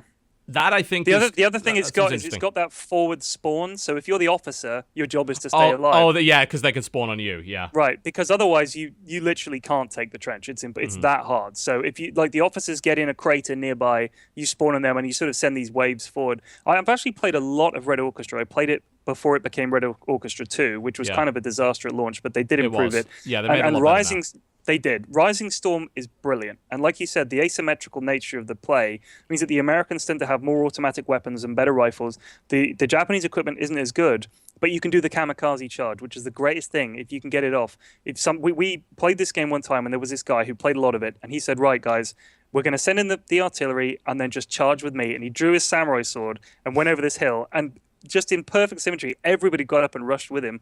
And when you're being charged by the Japanese with the samurai charge, you get this sort of suppression effect if you're the Americans. Yeah. So it's sort of, because you're scared and it's harder in the office, you can shoot them a couple of times and they can take it. So it's much easier for the Japanese to take objectives, but it's harder for them to hold them because they don't have the weaponry to do it. It's a brilliant mechanic, and no game has come close to something that game-changing for me in a first-person shooter. I dig asymmetry in a huge way, and the fact of the matter is that I think games companies they're coming around to it, because there was a time when games would try really interesting multiplayer modes where not everyone had the same level of power. Something like Giant Citizen Kabuto is a great example. That had you had 3 teams in that game. One team was larger than the others. It had like 5 players on it. Then another team had 3 players, another team had 1 player, because it was this giant monster basically. So, like, if you look at Evolve right now, you see something kind of similar to that. And then, like, I think a lot of companies backed away from it because they felt the players wouldn't want to play someone who felt weaker than others. But I think people are coming around to this idea that it's actually kind of fun, like, especially if you outnumber them. So you can play weaker guys that have different abilities, but there's more of you. So it feels different. And I think that there's some games that are starting to get the idea that this is okay. And I love that. I absolutely adore it. Yeah, it's good. I played Evolve at Insomnia a couple of times, and it is one of those games that they actually came up with a good idea, like a really original idea. The idea of having one monster and what is it, 4 or 5 hunters? And it is 4, I believe. I had not played a game like that before, and it was a lot of. I mean, I just played the monster because come on, what else are you going to be? Yeah. But it was so much fun. I haven't played it. Is it out yet? Because I'm pretty sure it's out. They're running a new beta of it, I believe. They've been doing a lot with that because they put the first alpha out and it didn't really get great feedback, and they said, all right, well, we're going to kind of go back to the drawing board and see what we can do. The game it's really like unbalanced. If you're a monster and you go up against an uncoordinated team of 4, you wreck them. It's unfair. But if the other team's coordinated as the monster, you get destroyed. Like there is no middle ground. It's one or the other. Okay. And so they definitely need to fix that before it comes out. That's why I'm like, yes, we'll wait and see what happens. There's got to be either some catch-up mechanics put in there or just something which make it like fuzzies the whole thing. I mean, as you said, I'm okay with games that require a lot of coordination, but simultaneously, if you want to sell more than 7 copies of it, you've got to be a bit careful with that. Yeah. And that's kind of a shame because there are some games I would love to play, but really require so much coordination that I can't play them on a regular basis because I don't want to play them with puppies, you know? I want to play them with friends. Exactly. We played Depth, Jesse, and that's got a degree of that. Like, if you... we got him over his shock. Well, kind of maybe not got him over it, but we put him in a game which involved sharks. So there you go. And what we discovered in that game while playing the sharks is, the sharks are really powerful, but if you don't coordinate each shark attack, then you get fucked. Like the divers could kill you easily. So, and it's the same with the divers as well. If they're not being careful and covering each other's angles, they can get picked off, and then suddenly the whole thing collapses and it becomes a giant panic for them. I mean, that does kind of sound like Left 4 Dead, in that if you have a team of really coordinated monsters, like I think the thing that Evolve lacks at the moment, and they should probably do something like this, is that the hunters don't have an objective that the monster knows they have to get to. He just has to level up, dodge them, and then he has to fight them. And as you said, if they're coordinated, they can win. So if they had to do something else, and the monster was almost like a colossal distraction and could take advantage of the fact that they had to do this, that would be better, because I know that there are objectives you can get to as the monster. You can take out a power thing, I think, and you win the round, and I'm pretty sure that there is an objective in the version I played. I completely agree with you. I think that's the problem with the game. The monster's the one with the objectives. The hunters aren't. The hunters are technically, if you're looking at like Left 4 Dead similarity, the hunter are technically the monsters, because they're hunting you, and you as the monster, you need to go hunt for food, you need to go try and destroy their power grid. Like there's all these things the monster has to do. The monster should be the one hunting the players. I mean, you know, if you look at the way that Left 4 Dead does it, is that the players are the ones who have to complete the objective, and the other guy, the infected, have to stop them. You know, so it's always a race against that, which works fairly well. I heard that they are making some changes like that. I'm pretty sure they acknowledged that was a problem, and they're looking to try and pad out the side objectives a little bit more, so it would encourage like people to get involved at certain points. But I'm going to admit, I didn't play much of it, because like when they released the initial alpha, it was like 60 FOV, and it made me seasick. Like I couldn't play it. The weapon models were too big and shit. I heard they fixed that now, so we'll see. We'll definitely see. Apparently now they have a mode where they have to cover NPCs as they escape, so that's a little bit different now. I do think the monster shouldn't have to fight the other monsters, for Christ's sake. I mean, he's the biggest monster. Why would they mess with him? Come on. And it's his planet. They should be his chums. He should be able to command them like the infected. The way they rush towards the survivors, they should do the same shit. There's actually some really great moments, though. Like, if you're a giant monster and you jump into the water and a massive crocodile appears, it's kind of hilarious, because now you're fighting that thing while the hunters are chasing you down. And they're cool moments, but I think at the end of the day, you're the monster. You're right. Like, you shouldn't have to run around and do all these stupid things and then also avoid these hunters. The hunters should have to do shit as well, but the entire time they're chasing you down. It's interesting. The thing is, it's called Evolve, right? So they kind of screwed themselves with the name. Like, there has to be some farming element for the monster. But as the monster, you never farm. You never fight until you're fully farmed. So it's like but at that point the game should change. Like if the hunters don't stop you or slow you or complete some objective, they should force you to gamble. They should force you to do something. But all you got to do is evade, level up, and then try to win the fight. I think it is a little limited. You know, this kind of reminds me of, I've been reading up again, as I usually do, on a lot of like board game mechanics lately, just to find out kind of which one I should get next. And there's frequently complaints where you've got an asymmetrical game that doesn't have enough player interaction in it, as in you're not able to affect what the other guy's doing. And it seems to me in Evolve, you've got to kind of make it so that you're constantly interacting with the monster. If you're not, then I think it kind of defeats the point of the exercise, because it splits the game into two very obvious chunks. It's like, this is the bit where you're farming and doing stuff, and then you fight the monster. And honestly, it seems like you should be constantly harassed by the monster as things kind of go on, and because every time you then fight the monster, you end up having like different experience. And like he sets you back. Like your score will be like, if you haven't achieved objective X by a certain time, your score starts to tail off, and then the monster can win even if he dies, if he's held you back. Whereas the monster, it's basically kill them all or lose the game. And it is kind of limited, I think, in that one regard. They just need to add some objectives for the hunters other than kill the monster, and then because like it worked with Left 4 Dead, because they get to the safe room and it became so good. Like the focus when you die or you're down with your stupid pistol shooting a million zombies in sight of the safe room, and people are like, just shut the door, he's gone. You know, sort of those great moments in Left 4 Dead. In chat, someone mentioned the fact that in Alpha for Evolved, most people didn't even get fully farmed. They just got to level 2. And it's not because a strategy was involved. It's because at level 2, you can finally go after the guys who've been chasing you the entire time. And farming requires so much effing work that you can't do it. Like, you have to stop at some point and be like, all right, enough of this. And then you go off and fight. Because, like, even the game mechanic, you're not allowed to do it because you're constantly pressured by guys who are more powerful than you to start with. And only at level 2 are you even on the same level as the guys attacking you. And then you have to sneak around and wait and pick off guys, which is fine, but you're the monster. You're the monster. You shouldn't have to do that. Definitely. Maybe even some abilities where you split the teams. If you can split the team a bit more, that would be easier. But all they've got to do is stay together, really. That's like the key thing is the hunters. Just stay together. Don't run off. You can win. Like, you want that moment where the guy lags behind in the jungle, gets picked up. What happened to Steve? Oh, no, Steve's gone. You know, that kind of thing. But they don't have it at the moment. Anyway. We'll see how it turns out. Like, it's been interesting to get these little snapshots of what the game's becoming through the various alphas and betas, and I'm still not 100% convinced by it. I like the idea behind it, but we'll have to see if it all ends up coming together at the end, because I think that the concept is nice, but actually making it work on a mechanical level is a lot harder than it sounds. So maybe I hope it works. I hope it works, because they did take a gamble, and it's not an entirely new idea, because like we said, Left 4 Dead was the first thing we all went to.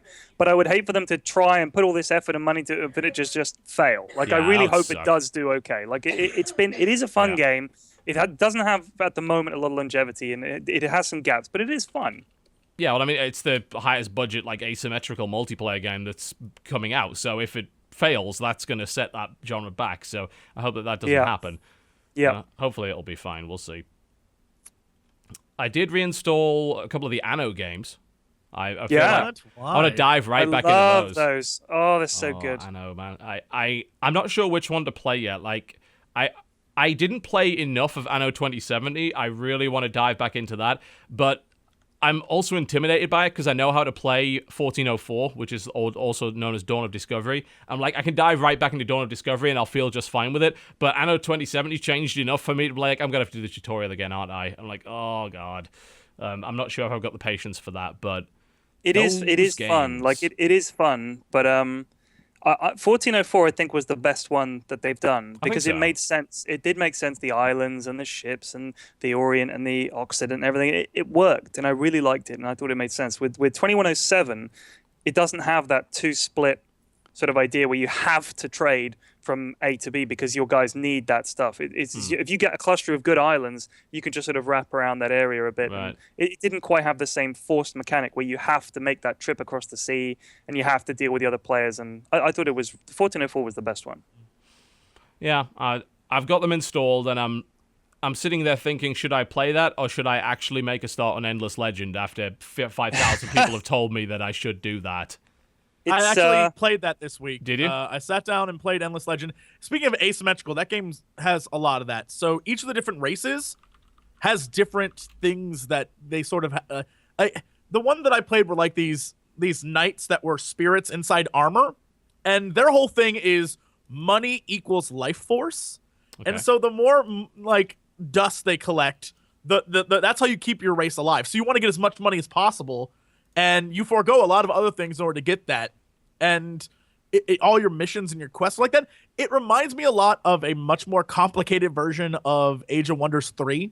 Yes. And I think that might be to its detriment a little bit. Like, there's a lot of extra things that I feel are unnecessary. It's fun, but there's a lot of stuff that's like, all right, okay, so I got to go through the steps and the processes of like, well, if I make guys, they're going to automatically go in my garrison. So I got to pull them out of my garrison, form a new army. Like, it just steps that are unnecessary. But at the same time, the world's awesome. There are different factions. Like, right next to my starting area were like two-headed kobolds and like ice giants were like a faction that aren't people you can play as. So it's a lot of fun, but it's a lot of like work fun. So you're putting in a lot of like, let me think this through. Let me figure out what to do. And I don't know. I'll have to go back and give it a look again.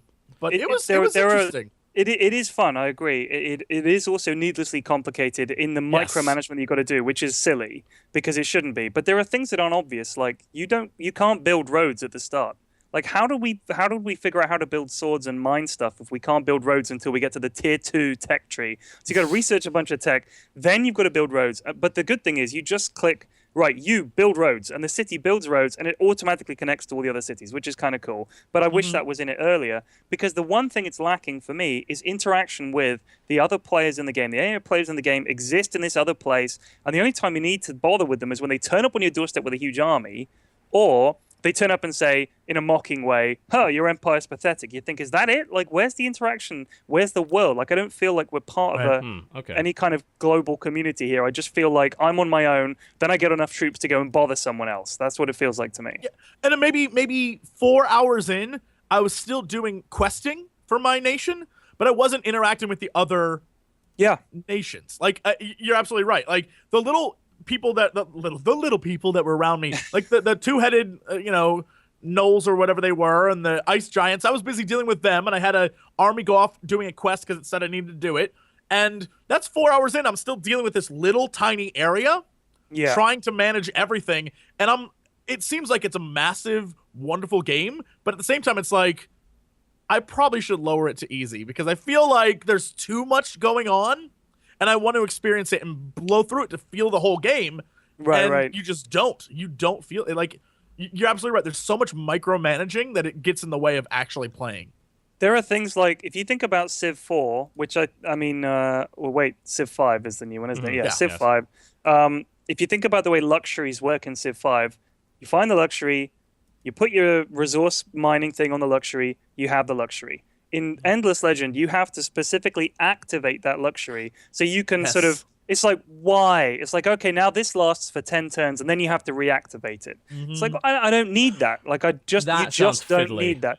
Yeah, because, all right, you can sell some of that on the market, but the marketplace is like, well, do we really need this extra layer where I can buy resources and I can buy mercenaries and I can buy troops? Because they're always ridiculously expensive. So, you can buy another hero, and the heroes are quite cool, but then you have to level up each hero, and every time he levels up, which is like every 5 or 6 turns, you have to go over a skill tree and say, this is plus 10% to the troops' morale in a desert. Okay, it's plus 10 morale in Arctic, and sort of. It's like that kind of level of detail. And then your nation has the level up thing where you have like the grid, and so you have to go in like, well, it's going to cost me 30 points to move it this way, but what if I... And so you have like this weird ass pattern by the end of it, and you're just sitting there trying to figure out like, what's best for me? You can change it and move it, and you can make your heroes governors of cities, and it's like there's so much micromanaging that's just like, I just want to play the game.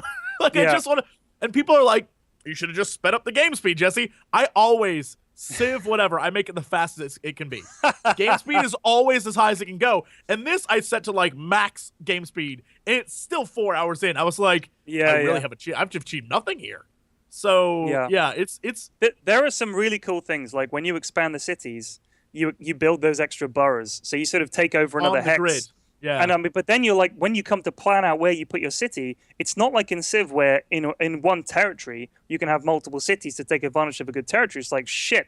Well, if I go over here, I get loads of science. But if I go over here, I get loads of food. And there's loads of production. And he's near that thing, which gives you extra, what is it? The stars. I can't remember what it's called. It's like Liberty Bells or something like that. It's like that influence or whatever. So you're torn between where to put it, which is good. If you want a game with a ton of little micro decisions, you want a micromanagement, it's great. But if it had that and then had interaction with the other computer players, I would love it. But it just doesn't. The AI is really bad. Doesn't seem to do much at all. In my experience. I strongly disagree with chat who say I can't play a 4X because Sins of Solar Empire, love that game. Thought that game was fantastic. That's barely a 4X. Come on. Hold on. That's like an RTS. Yeah, pretty much. All those games that are like the big space ones, I can do those. Those are fun because wait, Jesse. Distant Worlds. Did you play Distant Worlds? Get into Distant Worlds and then tell me you can play a Space 4X. I've been told that is ludicrously complicated. No. All right, maybe it's ridiculous. Look, maybe everyone's right. Apparently, here's what I'm gonna say: micromanaging is not fun. There. Whoa. So that's what I'll say. I mean, I love like when I play Civ 5. Yeah, fuck you, chat. When I play Civ 5, I like the aspects of micromanagement that there are quite little. You generally pick what your city's going to build next, where your troops are going to go, and then you basically it's a race. Like the objective is very clear. With Endless Legend, you complete your quest, you win the game. Like that's the whole point of the game. Is the reason you're doing all those quests is because they lead towards the ultimate objective. That's it. So it kind of feels like everybody's rushing their quests, and that means that you kind of end up with this weird world where the interaction with the other players isn't really there. And some of the races, as you said, they're all kind of diverse. Some of them specifically benefit from interacting with other people and trade and stuff like that. And when that isn't there, you think, well, what am I doing here? Like, what's my special power for? Like, you can't even trade until you build roads. So one guy can't do shit until you get roads. It took me ages to find it because they always have this massive spiderweb tech tree. It's like, Jesus, this is just too much fucking detail. Like at this point. Yeah, it's a fun game. There's a lot in there that I think is great. I think they need to, if they make an Endless Legend 2, need to go back to the drawing board and redo the UI. I think just the game itself is fantastic. The UI is overly complicated. Just a mess. Yeah. Okay. I tell you what, I do play Anno then. then. Here's a game I've been playing this week. Did you guys remember a game called Panzer General, which was probably a sort of 90s era? You've been playing Warhammer 40,000 by any chance? No, sir. I've been playing a game called Panzer Corps, which is like a loving, tender remake of Panzer General that adds in all kinds of extra cool stuff. It's almost exactly the same as Panzer General. If you enjoyed that kind of turn-based, it's not like the strategy is not mega deep. It's basically like managing your attack. You know, if you're attacking a guy that's one of these type of units, you use one of these type of units, but you've still got to manage it. There is a race. You know, you've got a set number of turns to complete the objective. I've been enjoying it because I love those kind of turn-based hex games, and you don't get many of them. And it's pretty enough and simple enough that I can play it without having to go down that Matrix Games route of like War in the East or something, where you're managing hundreds and hundreds and hundreds of units, and it's just they publish some damn complicated games. I gotta be honest. Yeah, it's too much. You'd have to spend months just understanding. Like Hearts of Iron 3, I've played a lot of Hearts of Iron 3 as well, and that's a game where every time I come back to it, my first 4 or 5 playthroughs are me going, oh yeah, the Russians. And then going, okay, so then I have to set up for that from the start. You know, you've got to plan everything out right from the beginning, have a grand plan that you stick to. And if you just go in blind, it's really hard. Whereas a game like Panzer Corps, you can just pick it up. The map is obvious. You've got your units. You win the battles. You win the round. It seems like you can dip in and out of it a bit easier. Mm. And I played the 40K game. I think it was Armageddon that uses the same engine, I believe. I mean, it was okay. It's not incredible, but it was good enough. I mean, we had a decent time with it. Here's a game you could try. What's that? Ultimate General Gettysburg. Have you played that? Oh, yes, I have heard of that one, and I've been told to play that game? It's not old brand at all. new. It's actually brand new. It's by the guys that did. I think they did a lot of modding for Total War. Yeah, Darth. They basically Darth mod, right? Yeah. And he came up with this game. It is the Battle of Gettysburg, day by day. You're the Union or the Confederates. It is a ton of fun. It does lack a bit, it's not perfect. The AI can be a little funky sometimes. You can be overly aggressive and win the map sometimes, but I found it absolutely fantastic. One of the problems is the artillery. You've got to get it in this perfect spot where it has no line of sight, and there's no clear indicator of what the perfect spot is. So you've just got to learn that the hard way. But it's a lot of fun. It is a ton of fun. I thought you were talking about the game Sid Meier's Gettysburg. Oh, I played that when I was a kid. Sid Meier's Gettysburg. Love that game. It was great. Yeah, I played that. Well, if you enjoyed that Tri-Ultimate General Gettysburg, it is. I picked it up. I've heard a lot of good things about that game. It is a lot of fun. Apparently, like particularly the UI and the way that you actually move your troops is super simple and very easy to do. Very because elegant. You just click and drag. Jesse, you'd love it. There's no micromanagement. Okay, you have your units. You click on them. You drag them. The reinforcements arrive when they arrive. It just goes. General Smith is arriving from the west with his cavalry. You're like fucking nick of time. Send in the cavalry, and when you click and drag them, they follow that route.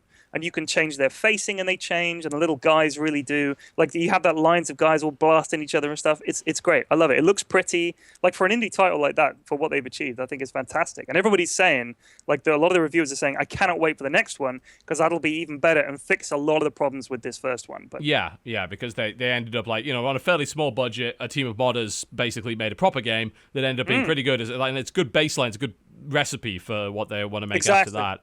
And the battles are better than any of the Rome 2 battles I've played. It's far more. That doesn't take much. That game is. Yeah, exactly. Even after and these are the modders. These guys modded Rome 2, and they've done better than Rome 2. So yeah. Well, I mean, Total War has a checkered history. Empire Total War was a pile of shit when it came out as well. The worst. Yeah. The worst. The last good one I played, Medieval Total War 2, I really loved. That was a lot of fun. Yes. And then I thought Shogun 2 was pretty good. Shogun 2 I really, really enjoyed. Someone pointed out to me the other day that the only problem with it is the sieges are really boring because it is basically a hill fort and your guys can climb the walls. It kind of lacks that siege. Buggy as hell as well. And really buggy. Yeah, I had a problem where what would happen is it would bug out and it would move the capture objective to somewhere below the terrain. It would literally make the wall disappear. And they could literally ride horses up a sheer cliff face and into my castle. I couldn't stop them. It was awful. I stopped playing at that point because I'm like, this is bullshit. It's impossible to defend this because it's so buggy. But honestly, I think it's the best one that they've done recently. Like they had something, and the campaign map made sense. The progression of units made sense. The level of power that you felt in relation to the other guys on the island was really good. Like I really think they had something, and then they brought along Rome. And they just said, we're going to completely redo it and shit everything up the wall and ignore Which this. is hilarious because the original Rome was really good. Like, Rome, fucking amazing. Most people think Rome Total was the best one. And I think Medieval 2 was better, personally, but a lot of people think Rome was. And Rome 2 has been I cannot imagine a situation where I would trust Creative Assembly with a launch title ever. At this point, like yeah, exactly. Even the good ones were buggy on launch, and Rome after a year is better, but it's still pretty shitty overall. Yeah. So the weird thing for me is that yes, you keep telling me about Arena. That apparently Arena's okay. There's so little micromanagement and room for like buggy errors because it's just like you command 3 units against like other people's units. Yeah, you just fight. I'm like. I feel like I'd be a better general than I would like mayor. I can't. You give me 3 units, I know what to do. You tell me what to do in a city, I'm like, just let it go on auto. I'll figure it later. Yeah. That's the problem with Rome 2. They thought the thing that was lacking was, hey, what we need here is more mindless micromanagement. It's like, no, we want to get to the fights. We want the fights. That's the fun stuff. Yeah, it's not what you do. That's a macro game, very much so. You're looking at it from high level. You're moving 100 guys at a time with a couple of clicks. That's the way that game works. And whenever you fuck with that, you fuck with the formula of Total War, which I would be okay with if they could release a game that wasn't buggy. Apparently, Alien Isolation was not buggy, so they managed that. It was buggy. Who told you that? Chat. I guess chat is lying. So chat is lying chat's full of shit? Chat is lying out of its ass. Alien Isolation had a ton of bugs. Have you not seen the screaming, the scary door video? The scary door? Yeah. What? First of all, the alien AI is goofy, so it will get stuck on things like a hospital bed. So you can hide behind a hospital bed, and the alien will run back and forth. Alien Isolation scary door bug. Okay. Yeah. Run that. Run it! Go to the video. Will do. I'm going to have to get the sound on this. I'm not sure if this guy's actually going to speak over it, so I suppose we're about to find out. He doesn't speak over it. He doesn't speak over it. Mr. Harry 101 UK, I believe, is the name of this. I'm just making doubly sure that I have no other audio running in the background before I turn this on, because this will fuck it up otherwise. Let's see. All right. Okay. The scary door. All right. Here we go. Let's give this a bash.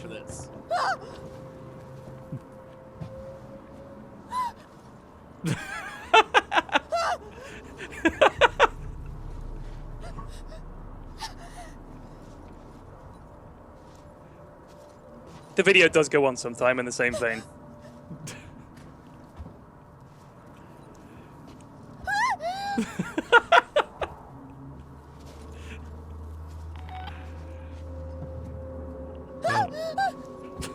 Okay, all right, that's enough scary door. And so Holy on. Shit.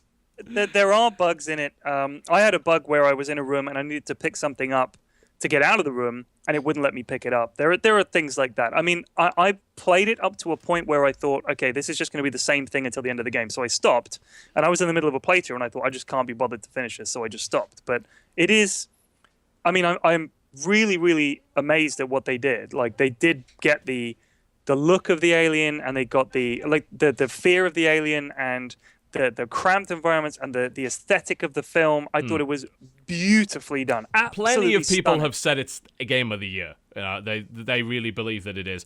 Although strongly disagree. I don't think it's the game of the year at all. I love what they did, but the game is not the game of the year. Everything else, the aesthetic, everything they did was brilliant.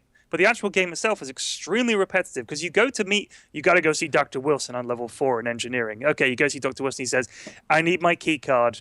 It's in one of these rooms. There's something banging around back there. I don't know what it is. You'll have to go find out. You think it's going to be the fucking alien. So you go back there, surprise, the alien turns up. You spend half an hour creeping around, hiding in lockers. You get the key. You go back to Dr. Wilson. He says, not that key, the other key. You go back, you find the other key. It's like that for 50 levels or whatever. That was when I was I'm told it's really padded. Like, it is unnecessarily long. It drags on for like 6 hours longer than it's supposed to. It really outstays its welcome. That's what I've been told anyway. Again, I haven't played it. When they added the androids in there, I thought, great, a whole new enemy. But it's the same shit. You just hide from the alien.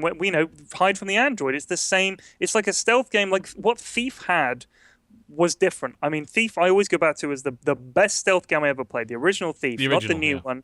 The original Thief, because it was just brilliant. It was absolutely brilliant, and there was something about it. I loved the guards and the way they were. You could fight if you had to, but you once were pretty the alien shitty sees at it. you, right? But once the alien sees you, you're dead unless you hit him with the flamethrower. But he's coming back, and then you're just back to hiding again. It didn't feel like it had the same vibe. It felt like it was too repetitive, and because it wasn't like mission based, you couldn't just jump into a mission and try it a different way. There's one way to do it. You sneak past the alien, you get the thing, you get out. I thought that was why for me it's never game of the year. No way. I wonder if people dug the atmosphere maybe so much that they were willing to overlook those problems, because it does seem like a very atmospheric game, and particularly the aesthetic of it, that they made a game that looks like the actual Alien film. Like, they didn't modernize it. No, it looks like it's completely out of time, because it makes no sense, of course, that something that advanced would also look that fucking old. But that's just that's how Alien looked. That's the reality of it. And other games, absolutely. Any other Alien game, for the most part, has not done that. Like, they've just said, look, this looks dumb, we're going to modernize it. I mean, I'm a huge fan of the films. Up to, of course, like, Alien 3 I can deal with. The up ones to Resurrection, which is bullshit. Right. Right, at that point I'm out, right? But, I mean, Alien is one of my favorite films of all time, so I was a nut for this game. I couldn't wait for it to come out, but it should have been way shorter. It should have been shorter, and you could play it through multiple times, different ways. That would be better, rather than this long, like you said, drawn-out, padded. I just felt like what they did with the DLC, where you can play, I think, with the crew of the... Weeks ago, that's what I said. That's the best part of the game. Right. I haven't played it yet. Please don't tell me what happens. Oh, all right. No, like, that should have been the game. I like what they made, but I think what the DLC is what they should have made the game. Weeks ago, I think that probably was was what the game was, and then they thought, "Holy shit, we can't ship a game that's an hour long. We need to actually pad this out to 20 hours." And they said, "Yeah, okay, we'll just stick a bunch of levels in." It's much better. It is infinitesimally better. You'll love it. I can't wait. Infinitesimally doesn't mean what you think it means, by the way. I made that mistake for 3 years before. No, it's a real word. I just made that mistake for 3 years. Infinitesimally means tiny. Yes, it does. You're talking about you need infinitely. Yeah, infinitesimally is not what you mean. I stick by what I said. There's a backwards 3 in there, and some dots and all sorts of stuff. Nice. Yes, your lead speak is truly impressive. I'm really digging that one for you. Infinitesimally. No, not a word. Well, is a word. I'm trying to think what is game of the year. That's a tough one actually. Well, I mean, I'm not going to tell people that because I'm doing my top 10 video today, so I think it's if I finish it tonight, it's going to come out tomorrow. But I mean, I'll happily talk about stuff that got shortlisted for it. Absolutely. Okay. I mean, Dota is my game of every year, so this is an easy list. That's for me. the go.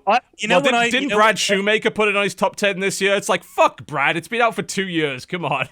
It's still great, though. I mean, yes, it is.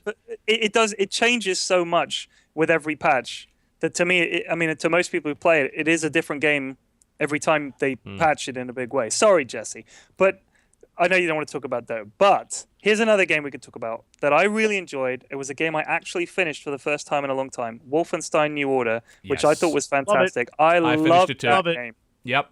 I mean, it's the best shooter I've played in ages. It was really surprising because when I played it at PAX, it was a piece of shit. It was really bad. And I thought, oh, God, this is going to be horrible. And then they brought it out. And yeah, I played through just like in a few sessions. I didn't take...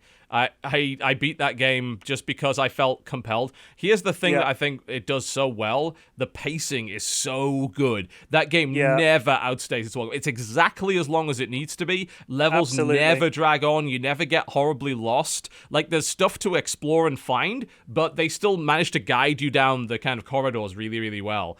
And my God, is it fun to shoot in that fucking game. Dual-wield auto shotguns with the frag ammo. Oh, it's so good. Fucking run and slide and just go bum, bum, bum, bum, bum, bum, with like 200 health. Yeah. It is so... I played... I don't know how old you guys are. I think you're probably younger than me by about a decade. But the original Wolfenstein, when it came out... was the first shooter I ever played. Like most Wait, you're talking about Wolfenstein 3D, not the two games that came out. The original 3D, right? Yeah. And that was the first shooter I ever played. Other than there was a game before it. What was it called? I can't remember. It was on a Coleco. Anyway, Jesus, not going that far. The first shooter I ever played, and it was amazing at the time because it felt they captured that spirit of you running into a room full of Nazis and them all turning and going, get him, and you just going and just mowing them down, but still feeling vulnerable. Because the brilliant thing about Wolfenstein was that as you took damage, your head bled and you sort of lugged them like this. So you felt vulnerable. And in Wolfenstein, it's the same. Like I died a ton in that game, but it still felt so much fun. It really did. Yeah, I mean, some people are like, oh, well, Wolfenstein was forgettable. Are you kidding me? Like, Nazi moon base, fucking underwater bit, like the big kind of museum sort of level. Like, that game has set pieces aplenty. Fucking the London Monitor. How often in a game have you played it where you come to the new environment and it's actually fun and works? Like, if you think about Half-Life 2, which is one of the best games of all time. Yeah. Half-Life 1, where you go to the fucking alien homeworld. Oh, when you go to Zen. And it becomes a platform jumper and all that shit. Oh, and I thought, I just want to get past this shit and finish the game. And that's the kind of thing where you think they added a whole new dimension with jumping and everything, and it didn't work. In Wolfenstein, the extra levels really fucking worked, and I loved being on the moon. It was awesome. Oh man, every bit. I remember so many moments from Wolfenstein. Like I remember the bit where you're in the truck and you're kind of having to get past the checkpoint. The fucking train was awesome. Like, just being on, like, there's no combat in that section, but it's really good anyway, because the way that they introduce you to some characters and antagonists and things like that. The prison break is a bunch of fucking fun. There's the bridge level. Is really cool. F the bridge level. Oh, the bridge is great. Love it. Absolutely love it. There was so much in that game. And they went the extra mile to give you a story, but not oversaturate the game with story. And at the same time, give you a lot of fun levels. The story was good as well. Like, do you notice how good the writing was? Like, it had no right to be as good as it was. The writing in that game was... it is, The writing in that game should have been stupid in every way, and it wasn't. Like, it actually had some really cool side characters. Yeah, it was really good. It was a blast. I think they did a great job. I don't know that I would... I know a lot of people are saying that Mordor is their game of the year. I don't know that I would give it that either because... It's high up on the list, though. I mean, Mordor is good. It's very good, but I think that's one game that lacks story. Like there's so much that they could have covered, but you get story chunk and then 5-6 hours of nothing but you running around killing guys, which is a lot of fun. It feels great, but nothing propels you to go to the next thing. It's just like, well, I got to do the story in order to like unlock some more stuff. Like, abilities, isn't it? Like I persisted so far in the story because I wanted to unlock like all the brand effects so that I could actually manipulate it. The thing about that game is it's not about the story of that the game puts in there. It's about the story of you versus that motherfucking orc that ruined your shit one time, and you want his head. Like they did that brilliantly. They did that the large. I hate you so much.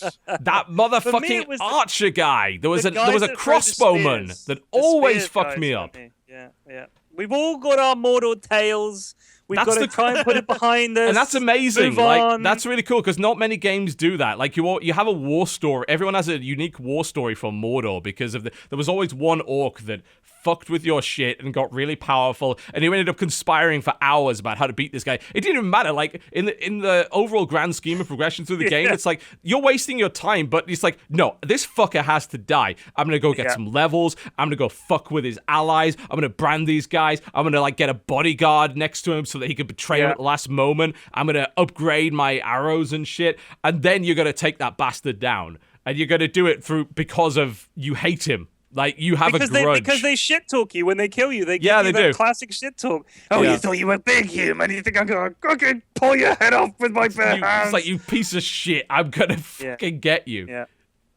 And that's what made that game special to me. That's great. No hate. Honestly, I'm a peaceful person, but I'm killing orcs. Jesus. Mm-hmm. That never gets old. And the only thing that I will say is that, obviously, the generals and things were fairly challenging, but like your rank and file orcs are not really that difficult. Yeah. So it ends up being like Batman in the same way. It's like you end up just beating the shit out of them. And it's fun to beat the shit out of them, but you can get into situations where you're like, oh, can you parry and dodge at the right time? Then you can kill infinite numbers of orcs then. Yeah. And I think it only really becomes hectic if you run across like multiple captains simultaneously, and then shit goes to hell. It's like, oh, I can't handle this, so I've got to run away. That's the moment where you've turned up to kill the guy, and suddenly another guy goes, oh, another human for the fire. You think, then there's another guy just rides along like, oh god, no, what have I done? And then what do? You run and you pick a bush, you eat the bush, you're right back in the fight. That's what happens. Yeah, it is definitely. I mean, a lot of games that use that combat system are as a result too easy because the counter system is basically infallible. So, and if you can't counter it, you can dodge it. So it's like in order to keep the free flow going, you've got to make the game easier than it really should. And I know how Batman did it was like they turned off all the prompts, and I'm like, no, that doesn't work for me. So I don't know. It's the worst part though. is the last hour of that game. You're so powerful, and the ending is so simple that like I think that kills it for me. Like the game itself is amazing. The last 3 missions are like real quick and real easy, and it's like it shouldn't be that way. Like these are like I screwed up and still managed to beat it. Like I didn't even finish it. But what are you gonna do? I got really far into. I think I got like 90% in. I haven't sat down and beaten the thing. I should probably just do that. It'll probably take me another hour. I just never got around to it. But I mean, I enjoyed my time with it because I spent so much time just not doing the main story, just riding around, creating grudges, and setting up fucking with orc shit. You know. I got sidetracked so much. I put enough hours in to finish the game. Yeah, but totally. I just ended up killing. I'm pretty sure I put at least 30 hours into that game, and that's more than enough to beat it. But I didn't beat it because I was too busy messing around. But yeah, Shadow of Mordor is definitely like it's certainly on the list, I think, and a lot of people have already given it Game of the Year. They've just said, look, you know, this is a great game. All right, here's a suggestion. Here's a suggestion to put the cat amongst the pigeons, so to speak. Okay, right. What about DayZ? It's a piece of shit and doesn't as work. Game of this year. It's not even out yet. It's bollocks. Well, exactly, but I mean it's improved so much that I think you've got to consider it now as a different game to the one that was out at launch. Still like there's so much more to it. You don't like it? Oh, you don't feel like you've never felt that tension shit out of me. when you hear them outside and you're behind the door and you've got 2 shots left and Jesse, still you disappoint me. No, my experience with DayZ involves running through the woods as zombies chase you and continually chase you until finally I give up and let them kill me. Like, I don't. The progress of getting to the point where it actually becomes fun is too much for me. Like, where I have to go like rounds around. Yeah. The problem was when we played with friends, we were all separated at the beginning. So yeah, that does suck. Yeah. We spent the first 4 hours trying to find each other, and then by the time we found each other, then you're competing for this limited resources that you find together. And so it becomes even slower to like build your defenses and stuff like that. And it's too much time and too like it it's feels too to me like slow DayZ has been surpassed at this point because they've taken so long that other games have taken those ideas and ran with them and kind of done a bit better. Like, I'm hearing good things about The Forest at the moment. Oh, no. You don't like it? Doesn't compare. It doesn't really? compare. Why? Like I just feel like I played The Forest and I didn't get anywhere near the rush that I got from DayZ. Like, when I played DayZ, what me and some friends of mine did was we live streamed it. So we invited action, right? So we found a town to meet up at. And when we did this, there were only like basically 2 or 3 or 4 spawn locations. And we said to everybody, there's a map you can pull up online that has a full map of Chernarus. And you say, this is where we're meeting. Just go here. And then you had these great moments where people are running down the road and you don't know if they're one of your friends or not because the in-game communication is all range-based. So someone's running towards you and they start talking. They're like, it's me, I'm friendly. So we had like a code word and stuff. And this is weird, but we had a town and we said we're going to hold this town at all costs. And we had like a guy with a spade and a guy with a shotgun and some guy who turned up with full armor and an M16 and everything. So we had our little force of guys. And these French guys who are in a DayZ guild found us live streaming and live streamed them killing us and then made it into a video on YouTube of them taking apart this other clan, which is me and my friend Shane being drunk and playing DayZ. But it was fun because the combat is the best part of DayZ. You know you've only got 4 shots left. You know you're not going to hit that guy. So you're trying to get him into a better position. Then you're just rushing in with a baseball bat or something while he's trying to reload. And it's weird, but the mechanics of the game being what they are, which is pretty shit, actually makes the multiplayer that much more tense. And that because you know if you're dead, you are dead. You've got like a 1 hour run to get back to the fight. So it's a bit like Eve in that regard, in that the multiplayer, if you die, you are out and you are going back, and it's that much more tension. And I know it's work, Jesse. I know you don't like micromanagement. I know you hate that kind of thing. But to me, micromanaging your resources in a fight, there's no tension better than that in DayZ. For me. I can understand, like, the story sounds good, but whenever I've tried the actual game, I've had none of that. So I think that that's probably got a lot to do with it, I think. I see the potential in what could be offered by DayZ, and I never get to experience that potential. That's the thing. Honestly, you've got to make it. Like, another thing we did, sorry, Jesse. I don't want to put in that much effort. We set up a fort, so we found an area that we could fortify, and we got about 7 or 8 of us into the fort.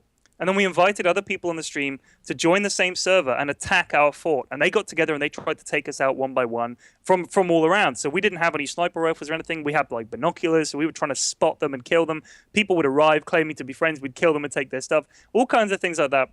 And this whole story evolved that we created. Like, the game is like a framework. You make your own story within the game. And there aren't that many games that have that kind of freedom and that feeling of just being completely alone and lost, and the world is not going to help you. The game is going to screw you because you're going to fall down a ladder and you're going to bug out and die. But for some reason, it makes it that much more tense, and there aren't many games like that out there, in my opinion.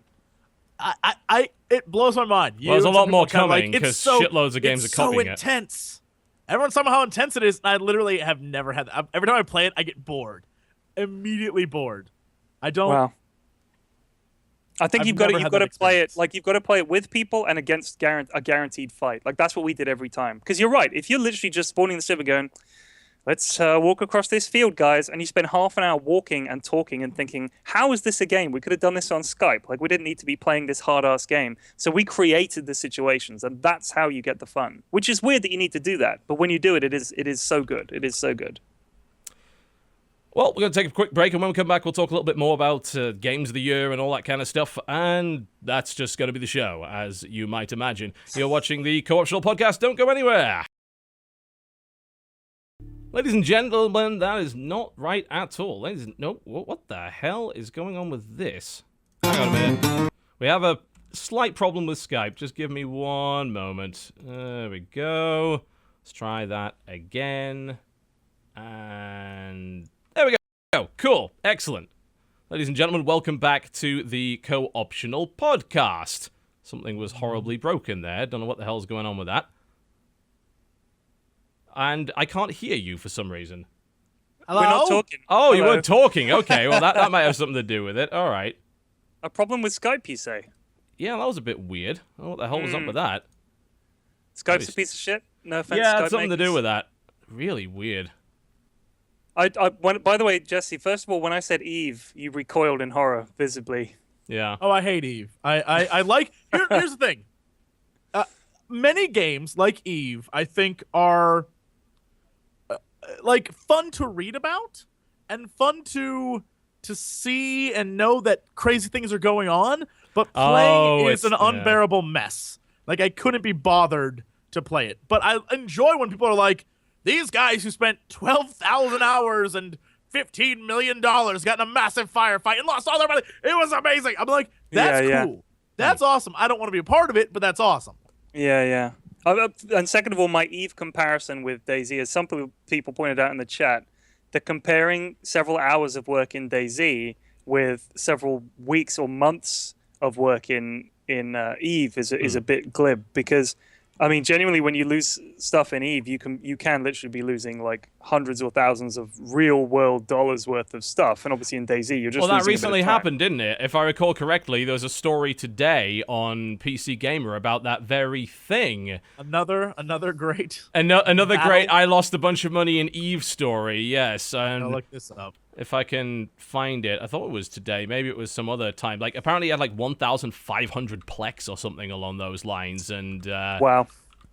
I mean, the thing is, I honestly think this is a bit like, this is the reason I made the comparison with DayZ is because it's one of the few things that features permadeath and perma-loss, and that's not something that many games have. And if you think about something like Verdun, which we were talking about earlier, I died 20 or 30 times in that game, and the death is meaningless. You're just thinking about the objective.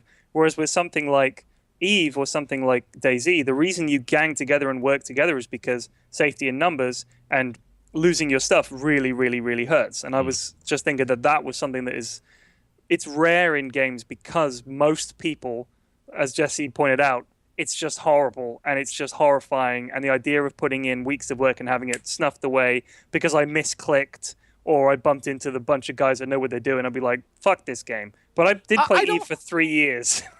I played Eve for a little bit, that's my but problem with it.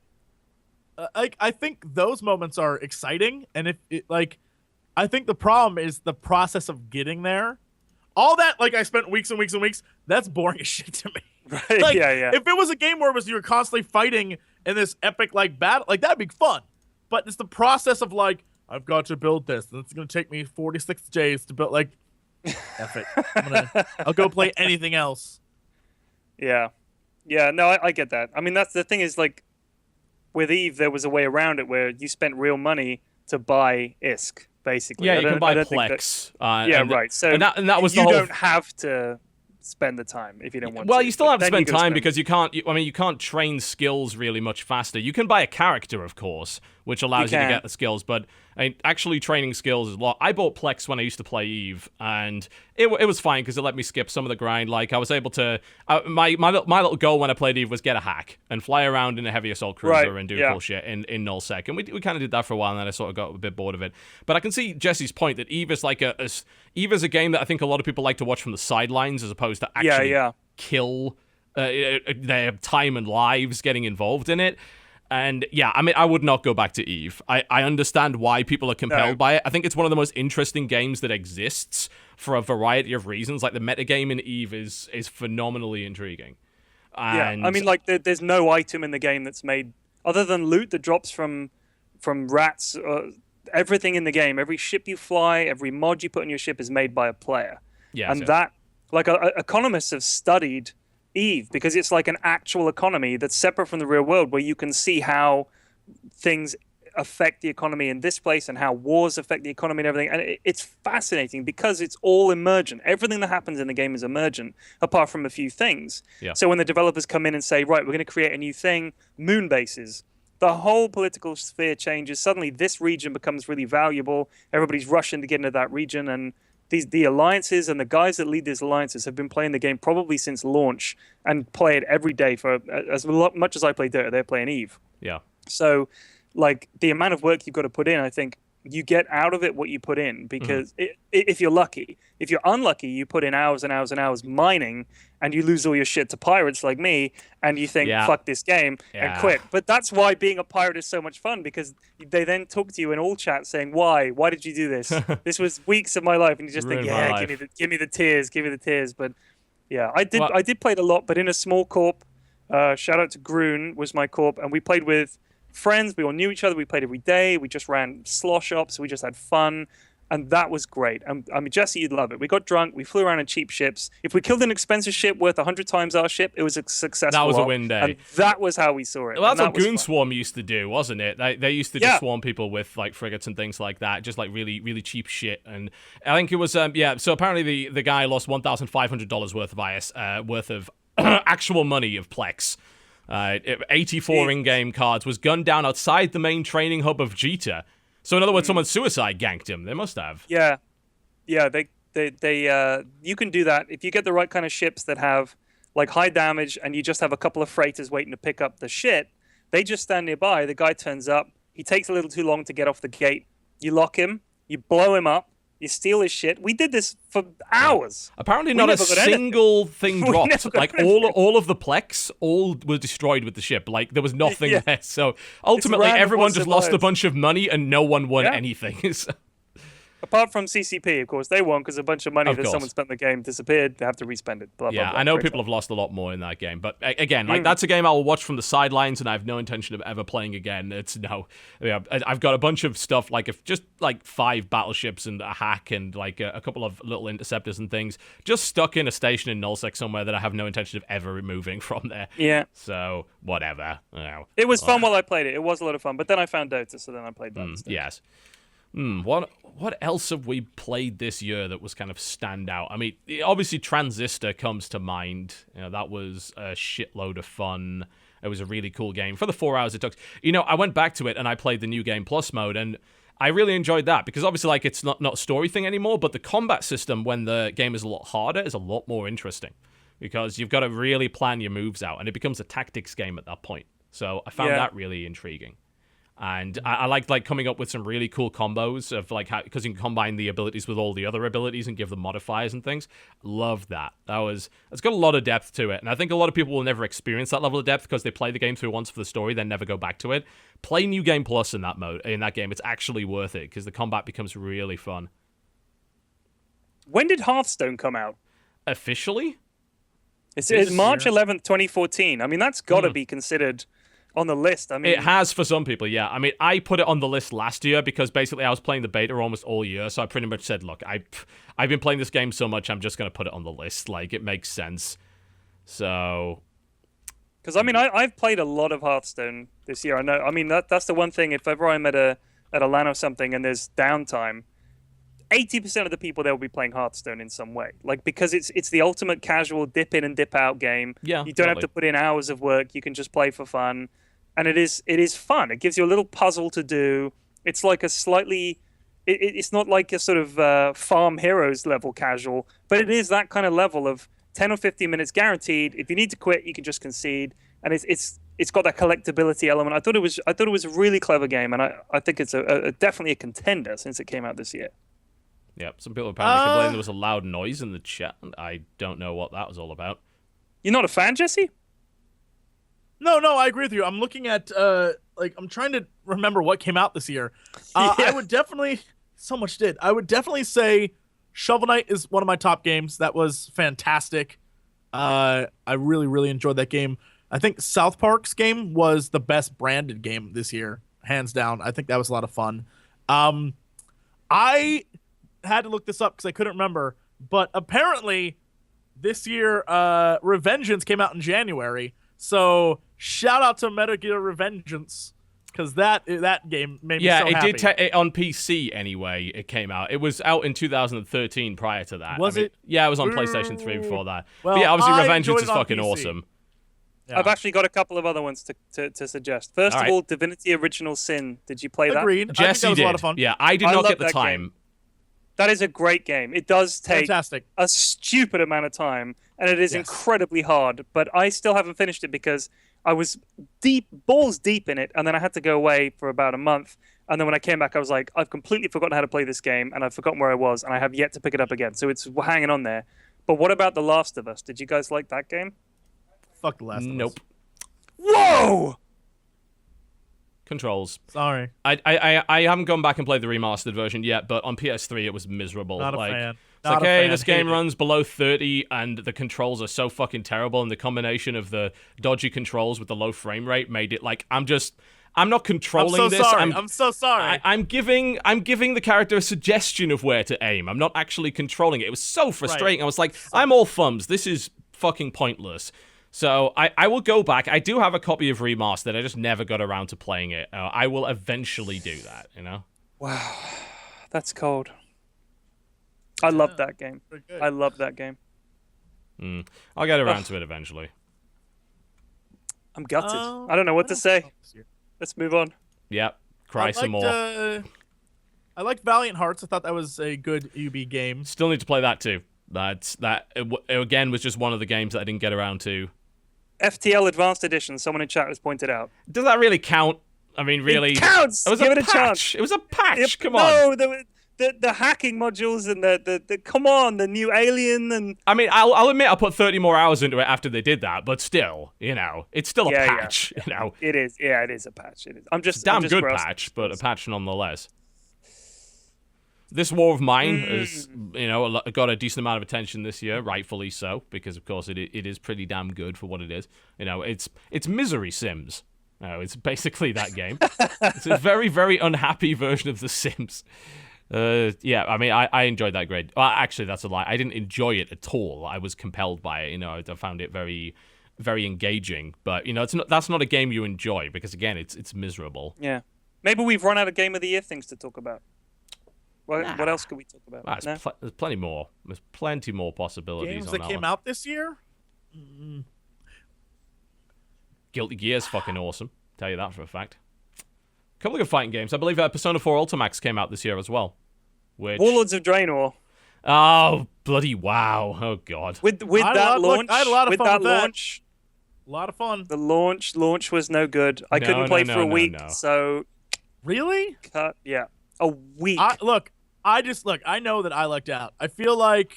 I'm just going to say, Blizzard wanted me to play, so they made my server accessible only... My server, my guild has a lot of, like, world firsts because no one else could play when the raids went up. What a fucking surprise. It was great. I didn't do it. I think I was out drunk at the time. But my guild, they rocked it. Let me just say, I know quite a few prominent YouTubers that had no problems connecting to the World of Warcraft servers when the rest of us had issues. Is that how it went? I see. I'm just going to spread a rumor right now. Something's up, and I've got the facts, and I'm going to release them on the internet. I will support your theories as long as the end results in Jaina being a dreadlord, and then we're good. Guys, I got nothing. That was my rage for speaking. Is hacking your accounts? Look, I've said for years, and I'll continue to say it. You noticed only after Blizzard started making those authenticators did everyone start getting hacked. I'm letting you know right now, they were the ones hacking you. Blizzard hacked you, so you'd have to get an authenticator. Just letting you know. Just letting you know. The juice is being spilled. Yeah, and they also support YouTubers by letting them get online. And Jaina is a dreadlord. Boom. Boom. Only some YouTubers. Yeah, only the good ones. Everyone else, they're fucked. We were fucked. Only the good ones. Fuck. Me down here in the slums, we were fucked. Well, the 1% YouTube. Not bitter. Not bitter. Yeah, you 1%ers in your ivory towers with your gated communities of WoW servers. Fucking hell. That's me in the streets with the protesters trying to get on. With a queue of 1,500 people. 5-hour wait time that never goes down. Game of the year, my ass. It may be good. I couldn't get in, so I stopped playing it. And everyone says don't bother managing your little castle because every time you log in, it's a shit show. It's just laggy, so I just gave up. I went and played Dota. That's my favorite part of the game. I love managing my garrison. It's great. Conspiracy is born here. We need a name for it. That's mostly what my wife's been doing for like the last month or so, just like garrison stuff and leveling up level 100s. I'm like, God, I cannot. No interest in going back to it. I feel I'm done with MMOs forever at this point. Honestly, like they're just such a fucking huge time sink. It's like you see a new one come along and say, well, should I get into that? And then you realize, no, because the majority of what I'm going to be doing is going to be low quality wasting of hours. You know, MMOs in particular have a huge quantity over quality problem. And I'm at the point where there are some really good games that I'm not playing. And if I played an MMO, I feel like I'd be doing those games a disservice. Because, like, I should be playing something better than this. Oh, my. Yep. Yep. Agreed. Yep. Every time I get into an MMO, it's for a couple of weeks, and then I go, because, like you said, you've got to put in so much time. And there's always some people who are, like, poop socking it and... Go on, Jesse. Nothing. I love the... You have to put so much time in, but boy, do I love DayZ. Like, to me, it's the exact same thing. Same thing. Different, because if I bump into a guy in DayZ who's kitted out, I can still beat him. That's the difference. In those other MMOs, if I'm level 10 and you're level 50, I can't win that fight. Well, yeah. Whereas in DayZ, if I sneak up on you with a shovel, I can go, pow! Knock you out with a shovel, kill you, and steal all your shit. Exactly. Same thing can happen to you, though, and it's like, I spent 12 days collecting all those things. Like, I can't do that. Well, I mean, the thing is, a lot of people get that's very compelling to them, because the element of risk brings that tension to it. And it's, again, the same thing with Eve when you're flying around with valuable stuff. I'm like, I could die at any time. Someone could just come and murder me, and that is a bit compelling, you got to admit. No YOLO for me. Buy life insurance, stay inside. I think it's for young'uns, man. It is. Like, I really think that stuff's for young'uns these days. I don't want to play a game when my progress is going to be reset. I don't have the time. Right? I don't have the time to waste on that stuff anymore. I can understand why people would want to, though, but that's completely out of my comfort zone these days. I'm just going to ask a question. Do you guys have one of the Oculus Rift thingies, the dev kit? No, I mean, I was just wondering if you played Alien Isolation with that, because I know you could. Yeah, I'm being told that you can. Yeah. I'm not sure I physically could, because I found the game scary enough just as it was. Oh, fuck that. The idea of being immersed, I mean, yeah, fuck that. Terrifying. I think, honestly, the point that you get to with Oculus Rift is that I just want to wait to see the thing come out and not buy sort of any iteration of it, because it's still not ready, and it's obviously not ready. The last time I tried it, which I think was wasn't the first version of it, I think it's when they went HD with it. I tried it at PAX, and yeah, it was very impressive tech, but simultaneously, it made me sick after 5 minutes. Because, like, I can't use it. And the eyes are blue. Yeah, I mean, we all wear glasses. Like, what they need to do with it, which they're working on, is you need to be able to set your glasses prescription, essentially, in that thing. Yeah. And you can't, I don't believe you can currently do that.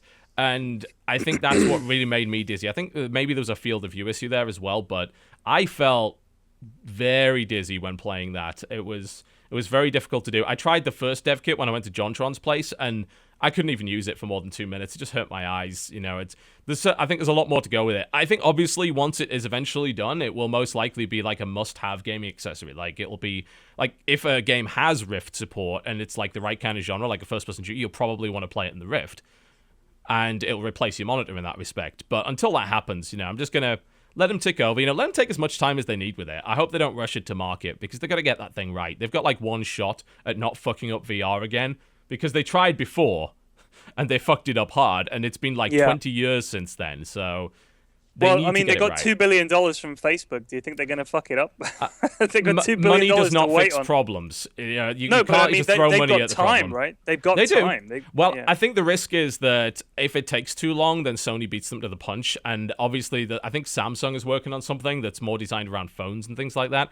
So you've got to be a little bit careful with taking too long to make it. But I think they can take a while, because I'm pretty sure that neither of those pieces of kit are anywhere near market yet. Yeah, there's quite a few Samsung might be, on it. Yeah. But really, I mean, VR on a fucking phone? Yeah. Like, seriously? Yeah, that sucks.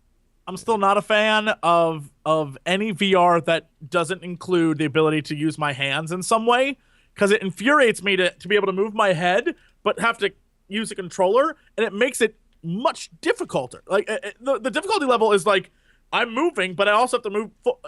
Not physically moving with, like, you're in the world sucks. And the thing is, I know they can do it, because in 1994, here we go. When I went to Pier 30-something in San Francisco with my parents on a vacation, and I went to a VR like room, and they had like a little mat thing that you walked on, and it moved in different directions, and you put on the thing. This was 1994. Sure, the world you were in was like you're talking about triangle the men. Omni treadmills essentially at this point. Yeah. Like, but you one can got see successfully your hands. kickstarted. I know that. Where the way that they did it was to make it more affordable. It's essentially a set of grooves, and you put these things on your shoes, so you kind of lock into the grooves, and you move that way instead of having an actual treadmill, which is much more expensive. And they were saying like a few $100s gets you one of those, apparently. Like, this thing existed. I remember its existence. Oh yeah, I know. You saw happened. it in a bunch of old movies and shit. I think it was in fucking Hackers and stuff like that as well. But that thing costs thousands of dollars. Like, right, but it was like at an event, and that. But I'm just saying, 20 years later, you would assume we wouldn't be back to just like, let's make it look good so you can move your head. Like, the next level is my hands are involved, right? Like gloves or something where my hands are the actual controllers, and if I'm holding like this, I have a gun. I'm like, there's got to be something. I just don't. And besides the fact that I can't see anything when I put the damn thing on, it needs to be something more than just like, it looks nice. I don't know. It still seems like a gimmick to me. And I'll wait for the day when it's anything more. But right now it seems like it's kind of cool, but it's not really something that I'm into. I mean, I really don't think honestly VR is that gimmicky at all. I think that once they get it right at any rate, you're talking about just an alternate way of displaying a video game. And it's something that you can use instead of a monitor if you're looking for an extra layer of immersion. And it's really going to be a personal preference more so than anything else. And obviously it's going to make things a little bit harder to create because you're going to have to deal with the idea that it's going to have a much larger field of view, obviously, in order for it to work and be immersive. So games are going to have to support that, which means there's going to be a lot of changes made. Like, for instance, a lot of pre-rendered cutscenes and set pieces, scripted events, rely on you having a certain narrow field of view because everything outside of that looks weird. So they've got to completely redo games that are going to properly support Oculus Rift in order to support that.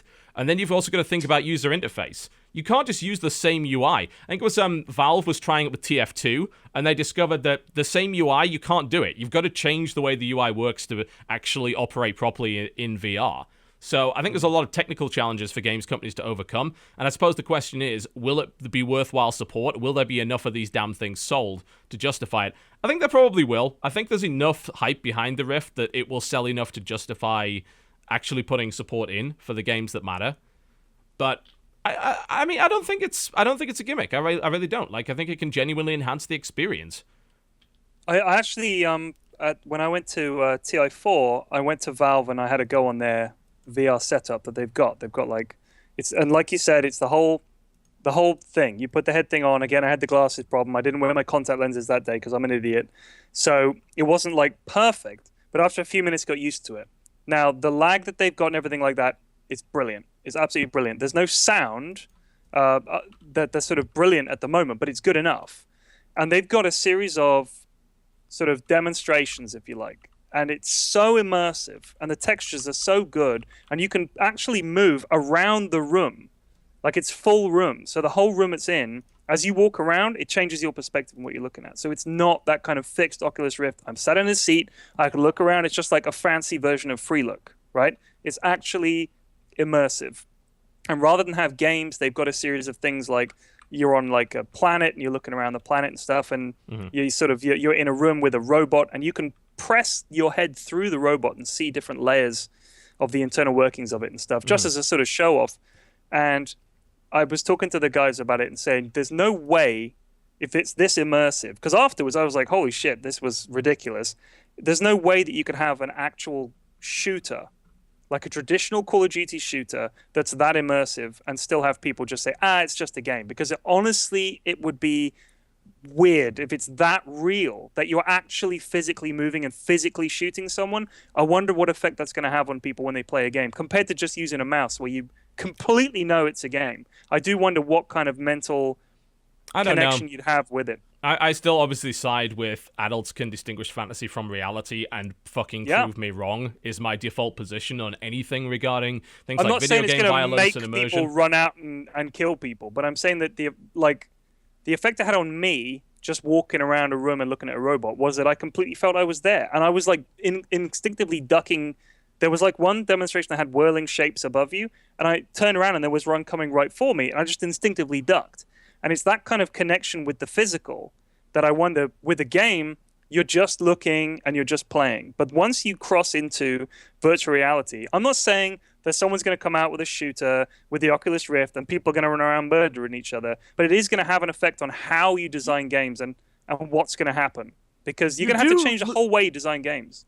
You do lose yourself. Like, I don't know that I've ever had the experience where it's been like, oh my God, this is super real. But I have lost myself in that world too much where, like, every time I've used a Rift, I have always been in, like, some weird showpiece where, like, there's one where it's, like, a bunch of chairs stacked up on top of each other and you're at the very top. And there's, like, and you have, like, chairs are falling down around you. Or there's, I'm flying through space or different things. And by the end of it, because I move so much, I still think I'm facing exactly straight ahead. And when I pull it off, I'm, like, 3 feet over and, like, around a corner. And I'm like, What the hell just happened? And, like, that, I think, is an interesting thing to think about is losing yourself in the game. But I still feel like, as it stands right now, most VR is, like tech demos and things that we can, like, I don't know where we're at.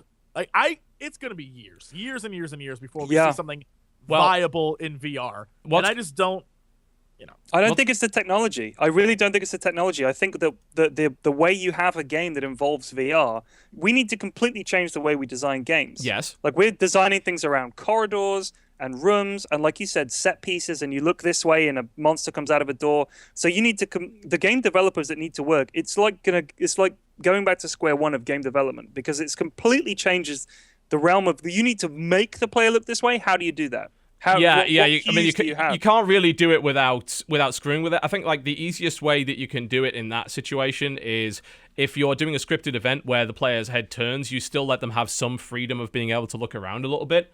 But simultaneously, that's really strange, isn't it? Because if you think about it from the perspective of your in-game character is turning his head, and he's not going like this while he's doing it. That's actually where you fall over, because when you're standing up with the headset on and something's happening, you actually feel like one of the things is they have a platform and they say, right, step off the platform. And you actually feel a physical sort of desire not to, just for a moment, before you remember, this is okay, it's just a game. But the idea of your head turning instinctively without you controlling it would throw you out of the game completely. So they'd have to completely redesign how they did games. Like, you wouldn't be able to have, like, a Wolfenstein, for instance, just chuck a VR headset on. That's the problem. Is that we're taking games that we play it's just not going to be as effective, is it? It's going to drag you right out of the experience. And you're going to have a high enough adoption rate to justify creating, because this is not something you can just turn on an options menu. Exactly. You're going to have to there are some games, I imagine, where you could have a VR mode where they redo some of the scripted sequences, but obviously that's expensive, takes a lot of development time. And then, of course, if you go whole hog, you got to say, well, I'm developing this game entirely with the idea that you're playing on an Oculus Rift.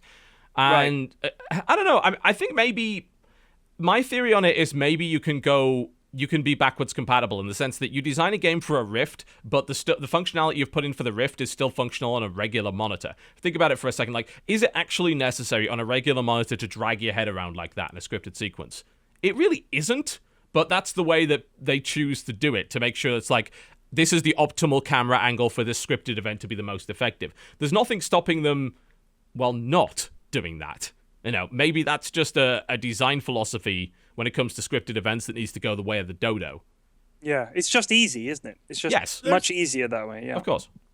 I think the best VR games to start with are definitely going to be simulators, like space simulators. Elite, obviously, is like a driving games, stuff like that. Yes, driving games, definitely. But the next, I think, would be best is if they could come up with VR versions. Like, I'm convinced PT as a VR headset game would be spot on, because it isn't a horror game that makes you, like, forces you to look places. Like, if you go to the radio will be like, and then make you go like, look behind you. And so you actually would have to, like, look, and no one's going to do that. Like, it doesn't force you to do things. It doesn't force you to get the scares. You stumble upon scares, but many times you can completely avoid them by just being like, no, I will not. I'm just going to keep moving. I'm going to move forward. I'm not an idiot. I'm not going in that room. Yeah, that's kind of the next level of, like, I open a door and then something's on the other side and I recoil and the door shuts, right? Like, that's kind of the scare that would work with a VR. I think most scary games, you're right. You're in a hallway and it forces you to go somewhere and do something. And I think... And that drags you out because you're not doing that. That's not the action that you're taking. And I think that PT's cute because you're in a hallway and it's forcing you to keep moving forward, but at the same time, the scares don't come from that. That's just the action of the game. The scares come from you being a dummy and exploring and looking at things and staying too long and being too afraid. And I think that's sort of the next, like, things like that would, I think, spark an entire wave of VR games. Because once people see a successful VR game, then great minds will just be like, I have a crazy idea. Like, if there's a VR, imagine I think you're actually right. VR games that have you set in like a war-torn jungle or something, right? You're hiding in bushes, you're doing like that. Oh man, the possibilities are endless. Unfortunately, it also requires a lot of time and money and effort, and we're way far off. Like, those people who are like, it's almost 2015. Where's my Back to the Future hoverboard? Good luck with all that.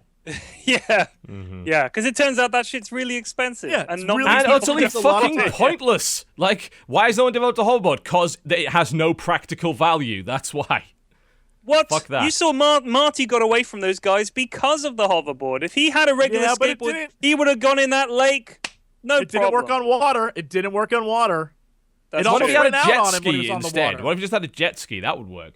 Or a boat. Well, I thought it did go across water. He grabbed onto something. No, it started to peter out while it was Oh, it doesn't work on water then? It's really shitty then. What's the point? That's right. He was pedaling on the water and nothing happened. How did he get off the water? It's been a while since I saw Back to the Future 2. Because this all sounds like stuff you could do with a bike. Something. Also Jaws 13, where it came off the screen and attacked you. All that stuff is... I'm so glad... I want to point out, the only versions of the future that actually seem lifelike are the dystopian horrible ones. Horror ones. Blade Runner.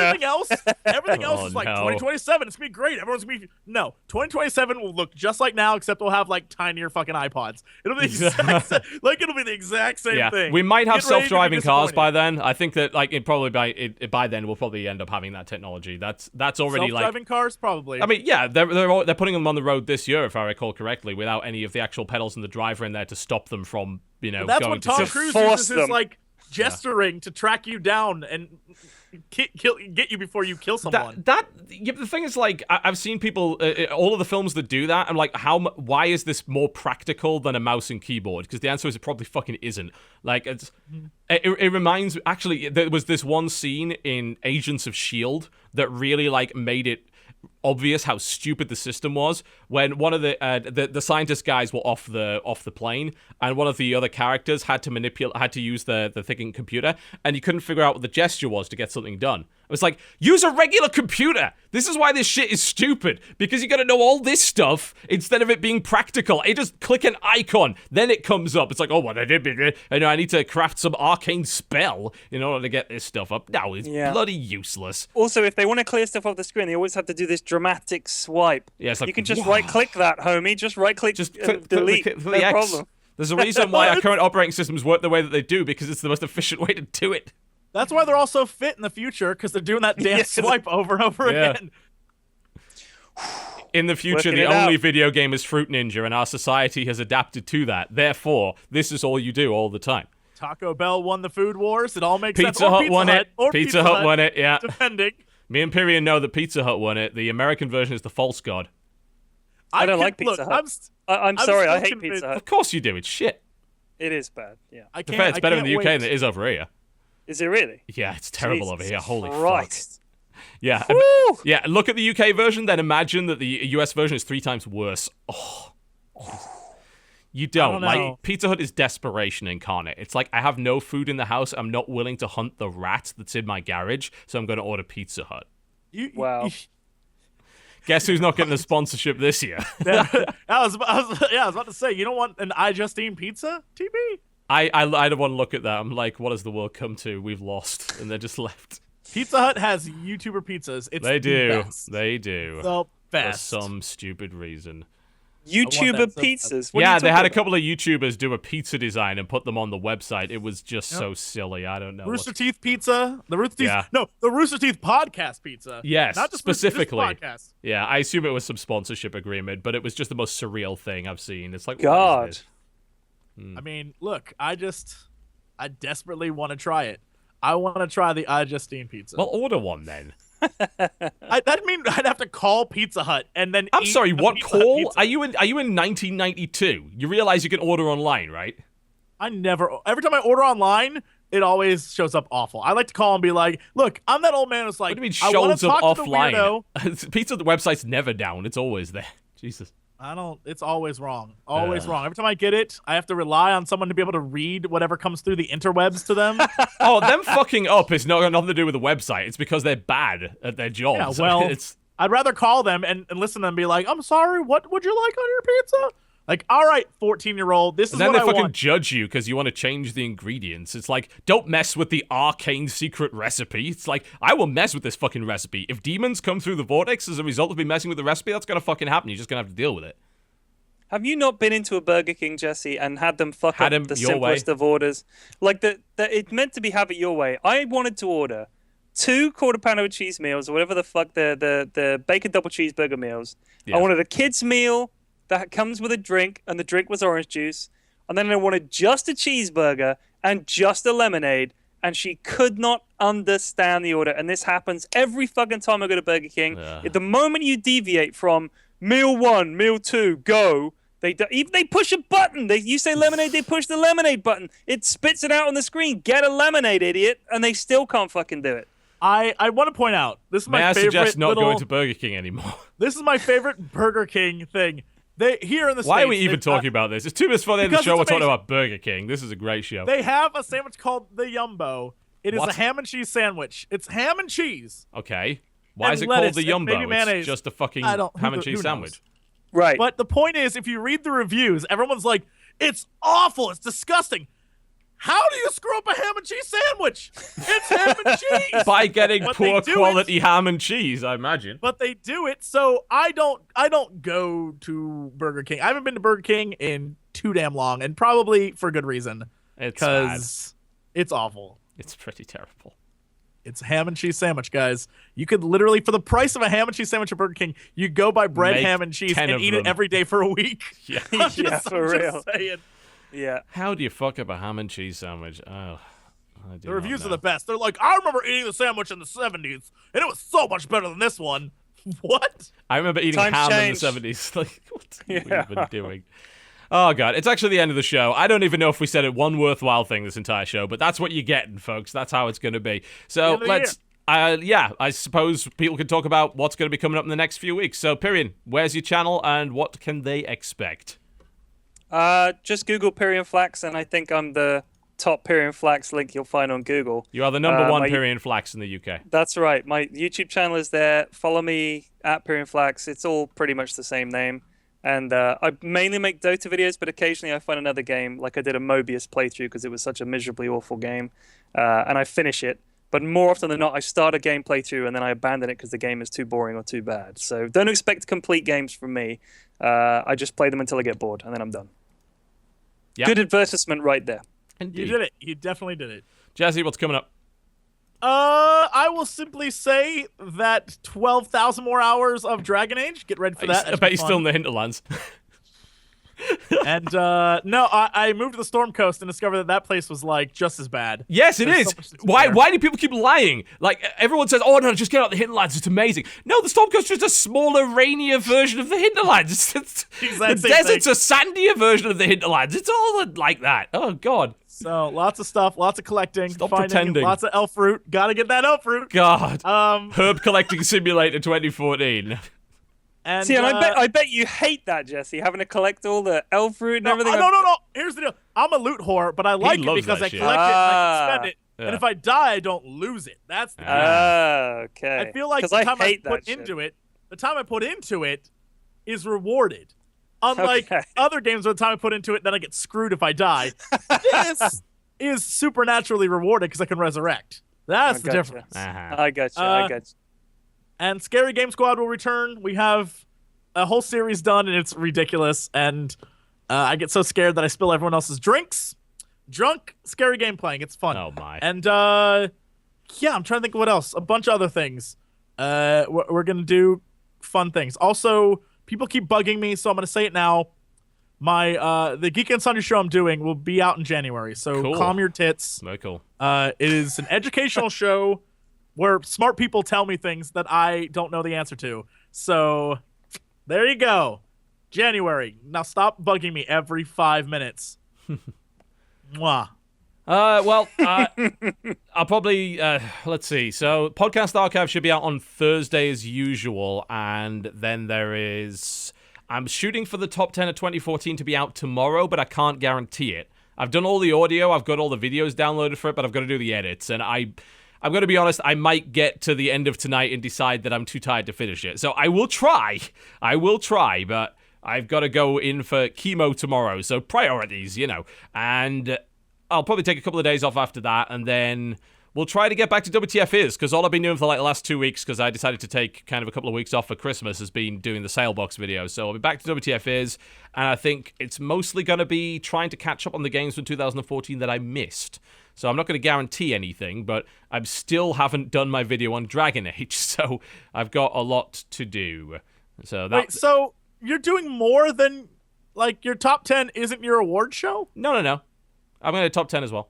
Did I watch an hour and 35 minutes of your crappy awards show thinking that was your top 10 too? Only now to discover that it's not your top 10 video, but some other entire... You're an asshole, sir. You're a giant asshole. Hour and 35 minutes. It's just like DayZ. You didn't realize when there was no category that said Game of the Year that it wouldn't be that. But I figure, it's these are the things that I like this year. I didn't think you were going to do a top 10. I did a top 10 as well, man. We're doing it. Yeah, it's a more traditional top 10. I do it every year. I've done it for the last 4 years. I'm going to do it. So, I've got all the audio done for it. My actual straight up top 10, which is, a top 10, is going to be coming out, hopefully tomorrow, but I'm not going to guarantee it because the edit on that to make it look not fucking awful takes a bit of time. So, we'll see if I can do it tonight without falling asleep. Maybe, maybe not. But that pretty much wraps it up, folks. Thank you very much for watching the show. As always, thanks for making the Corruptional Podcast a very successful show this year. It's been doing really, really well, and we're obviously very happy that we've been able to move it to my channel and not lose the entire audience, so that's a plus. And you should be expecting, I believe, an animated episode quite soon. I believe the animator was a bit busy, so he had to wait until after Christmas. So he's going to be finishing off his... I'm going to send him an email after this to find out when it's going to come along. But... thanks for a great 2014, folks, and we will see you next week in the future, in 2015, the year of hoverboards and self-driving cars. Good night, ladies and gentlemen. Goodbye.